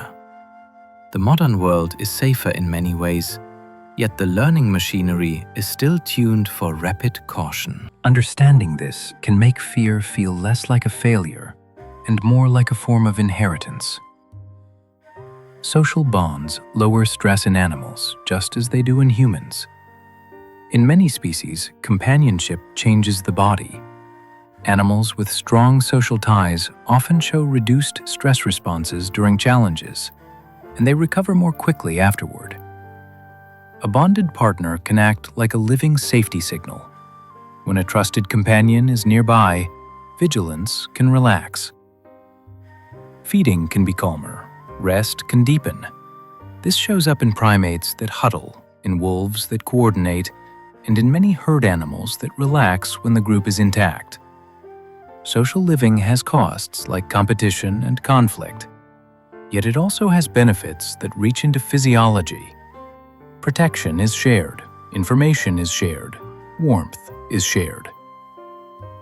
Those practical gains translate into calmer internal states. The emotional implication is powerful. Stress is not only about what happens to you, it is also about whether you face it alone. When researchers observe stress buffering in animals, it suggests that the soothing effect of connection is not just cultural, it is biological. Your body was built expecting other bodies nearby, and many animals show the same expectation. Play fighting teaches control, and it shapes emotional restraint. When young animals wrestle, chase, and nip, they are not only burning energy, they are practicing the rules of force. Play fighting often includes self-handicapping, where the stronger animal holds back so the game can continue. That restraint is a lesson in emotional control. If you go too hard, the partner stops playing. The reward disappears. Over time, animals learn to read signals that say, "That was too much." They learn to pause, adjust, and rejoin. This is social training disguised as chaos. It also builds confidence. A young animal learns what it can handle, and it learns that high arousal does not have to become real aggression. The body gets used to excitement while staying within boundaries. In social species, that skill matters for adult life, where conflicts must be managed without destroying relationships. Play fighting as a classroom where the cost of a mistake is a pause in the game, not exile from the group. It teaches restraint through joy, and it does it early. Your brain edits feelings in hindsight based on the ending. Think about a long day that was mostly fine, then ended with a sharp comment. Later, you might remember the whole day as heavy, or imagine a difficult trip that finished with an unexpected kindness. The memory may glow more than it should. The brain does not store your emotional life like a full recording. It compresses. It makes a summary, and the ending has special weight in that summary. Endings feel like conclusions, so the mind uses them to decide what the experience meant. This can shape your future choices. You may avoid a place because the last time ended badly, even if most of the time there was peaceful. You may seek a habit because it ends with relief, even if it costs you earlier. Knowing this gives you leverage. If you can design a kinder ending, like a small moment of calm or connection, you can change the memory your brain keeps. The same memory can feel different each time you recall it. Memory is not a vault. It is more like a performance. Each time you recall an event, you rebuild it from pieces. And those pieces mix with your current mood and beliefs. That is why an old joke can feel sweet one year and painful another. The facts of the event may be similar, yet the emotional color changes. Recall can strengthen what you focus on, and it can blur what you ignore. If you keep retelling a moment as humiliation, the shame pathway gets practice. If you retell it as survival, the meaning shifts and your body may soften. This is not lying to yourself. It is recognizing that memory is partly interpretation. Therapy and journaling often work by helping people retell with more accuracy and more compassion. A memory can stay true while its emotional grip changes. That is the hidden hope in recall. The past does not change, but your relationship to it can. Mixed feelings are normal because the brain tracks many goals. You can feel proud and scared at the same time. You can feel relieved and sad at the same time. That is not confusion. It is the brain doing multiple jobs at once. Your mind tracks different goals like safety, belonging, achievement, and love. When a situation touches more than one goal, feelings can blend. A new job can bring excitement for growth and grief for what you are leaving. A child leaving home can bring joy for their independence and loneliness for the quiet house.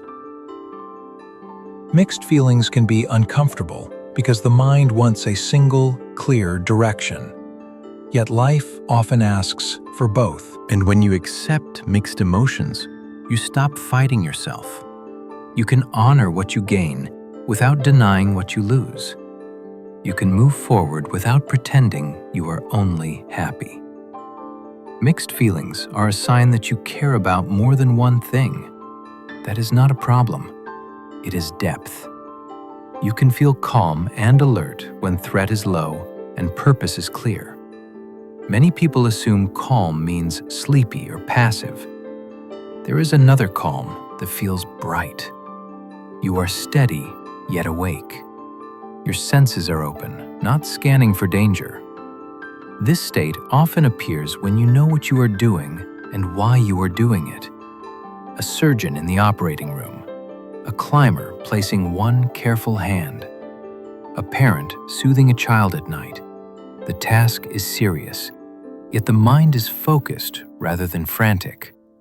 Purpose organizes attention, which reduces wasted mental noise. Low threat allows the body to stay regulated, so energy can be directed into skill instead of defense. You can build this state in small ways. Clear one priority. Remove one distraction. Take one slow breath before you start. Then, begin. When your actions line up with meaning, the nervous system often follows. Calm alertness is not luck. It is alignment. It feels like being fully present without being pushed around by urgency. Kindness can lift mood because giving activates reward circuitry.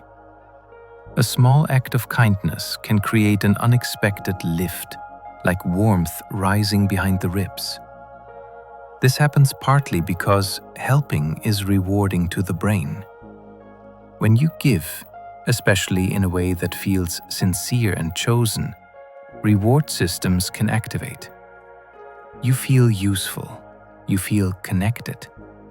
You feel like your actions matter. Kindness can also pull you out of rumination.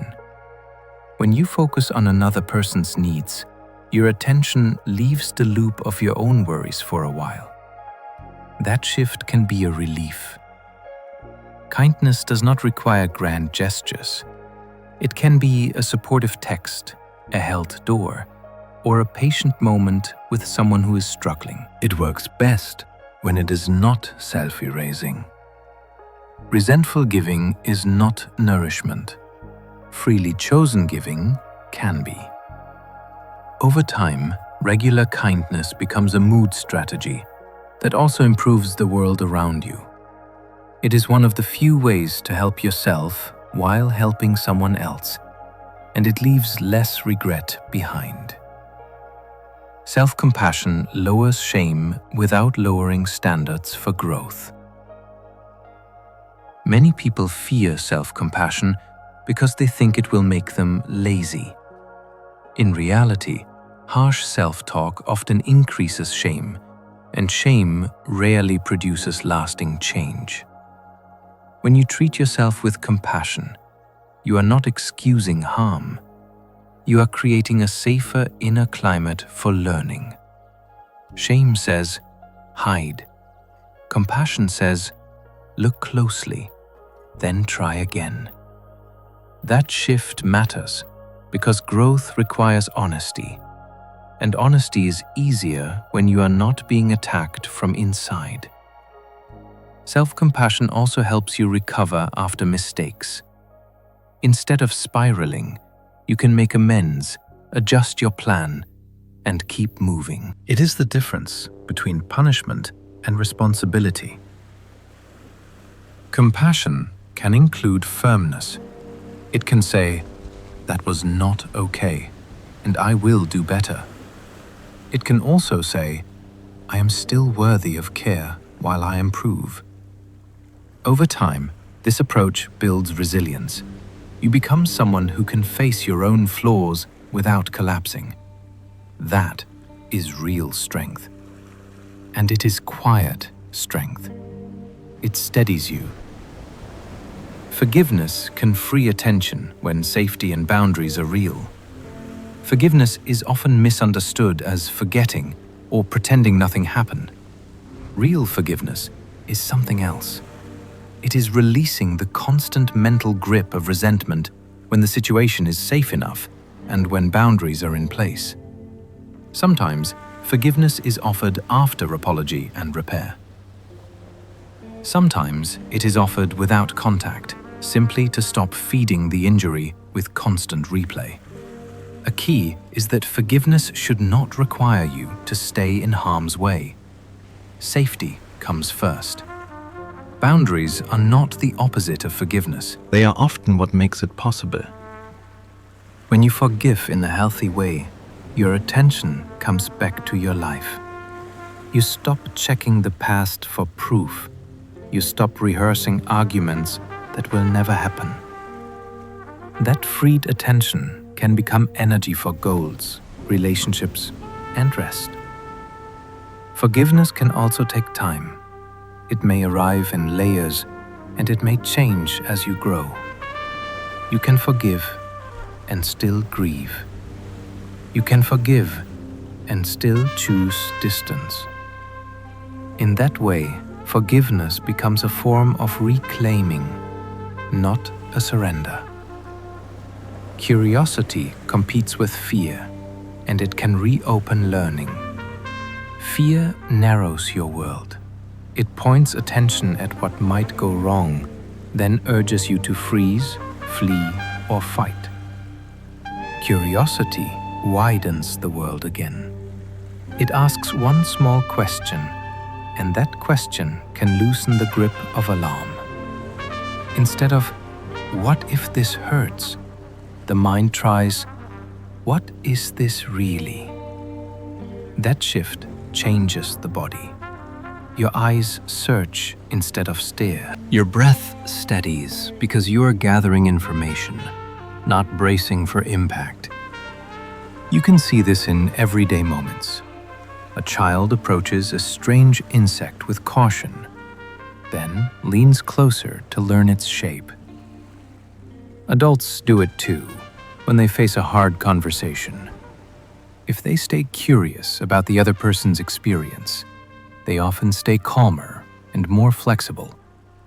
Curiosity does not erase risk. It gives you options. It turns threat into a puzzle, and puzzles invite skill. When curiosity shows up, learning is possible. Again, anger often hides hurt because vulnerability feels risky. Anger is loud and forward. It points outward, and it can feel safer than saying, "That mattered to me." Underneath, there is often a softer feeling that is harder to show. Hurt, disappointment, fear of being dismissed. When you reveal those feelings, you risk rejection. So the nervous system reaches for armor instead. The armor speaks in blame, sharp tone, and certainty. It tries to restore power quickly. Yet, anger alone rarely tells the full story. If you listen for what is underneath, the landscape becomes clearer.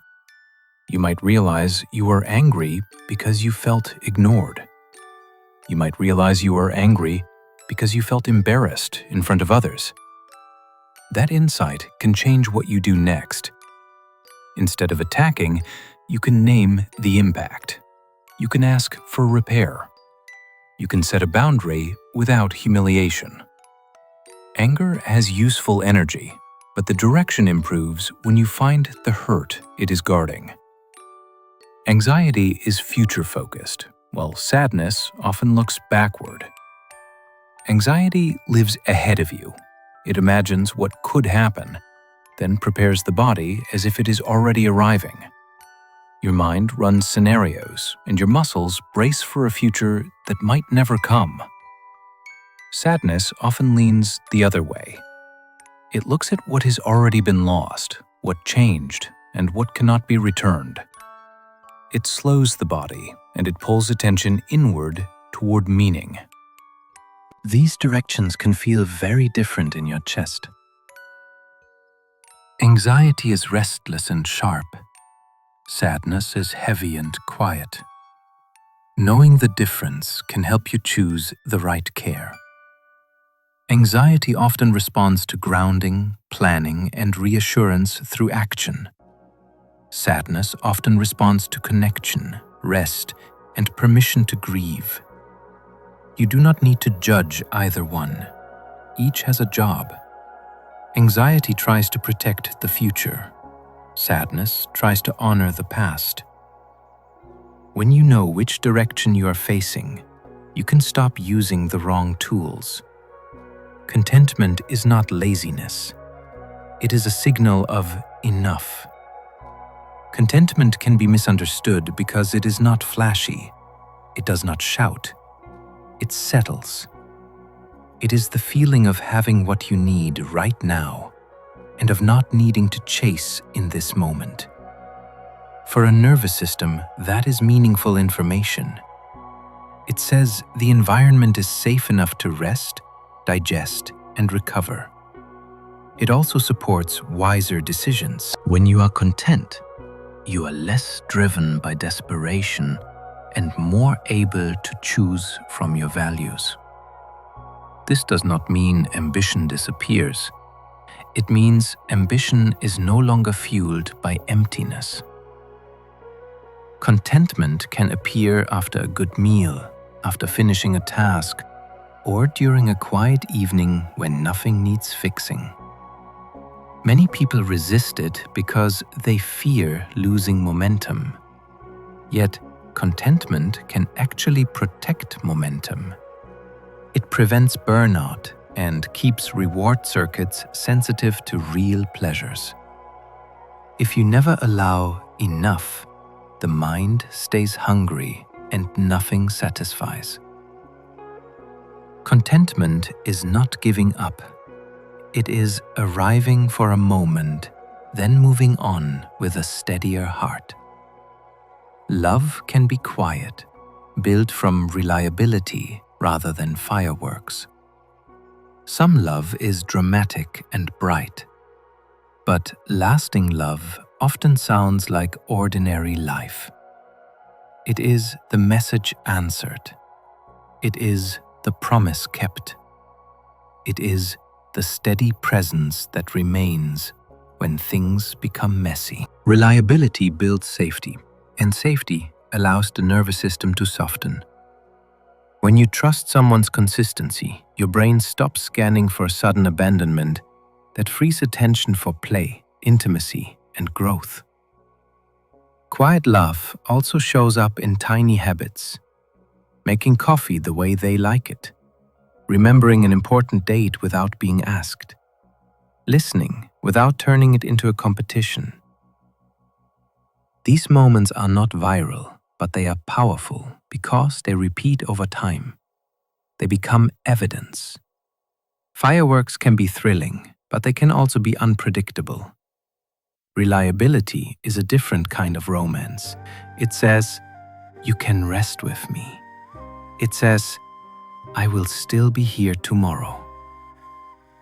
For many people, that is the deepest relief of all. Trust is a feeling, and it is also a prediction. Trust can feel like warmth and ease, but underneath it is a mental forecast. Your brain is estimating what someone will do next. Will they keep your secret? Will they show up when it matters? Will they respond with care when you are honest? That estimate is built from patterns. Each consistent action strengthens trust, and each betrayal weakens it. Trust is also context-specific. You might trust someone with your feelings, but not with your money.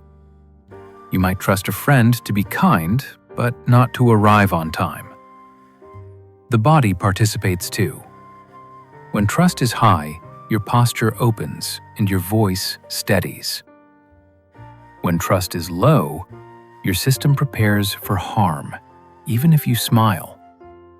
This is why rebuilding trust is slow. The brain does not update from speeches. It updates from repeated evidence. When trust is repaired, it often comes back as a new version. It is wiser, more bounded, and more deliberate. In that way, trust is both emotion and expectation written into the nervous system. Meaning turns suffering into endurance by changing how pain is framed. Pain asks a brutal question. Why am I going through this? Meaning offers an answer that helps you keep going. It does not erase suffering. It changes what the suffering points toward. A difficult training run can hurt, but it hurts for a goal. Caring for a sick loved one can exhaust you, but it is connected to love. Building a new life after loss can be lonely, but it carries purpose. When pain has meaning, the brain can tolerate it differently.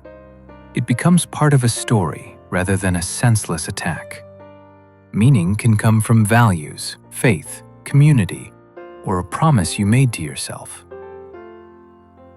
It can also come from growth, the sense that hardship is shaping you into someone stronger or kinder. This is not about forcing positivity. Some suffering is unfair, and it deserves anger and grief. Meaning is not denial. It is a way of holding pain without being shattered by it. It can be as simple as, I am still here, and I am choosing what matters.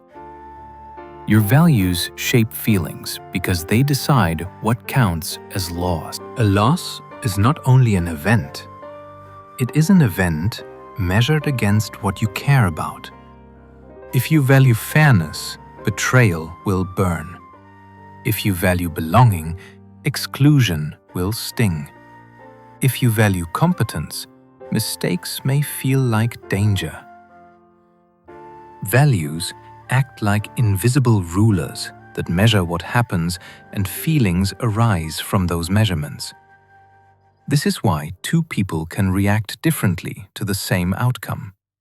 One person shrugs at criticism because reputation is not central to them. Another person feels crushed because respect is a core value. Values also shape joy. If you value learning, a new skill can feel like treasure. If you value family, a simple dinner together can feel deeply satisfying. Understanding your values can make your emotional life more intelligible. Instead of asking, "Why am I so sensitive?" you can ask, "What value is being touched?" That question can guide action. You can protect what matters without being confused by the intensity. Your feelings are often your values speaking in the language of the body. Emotional intelligence is learnable because brains stay plastic for life. Emotional intelligence is not a fixed trait that you either have or lack.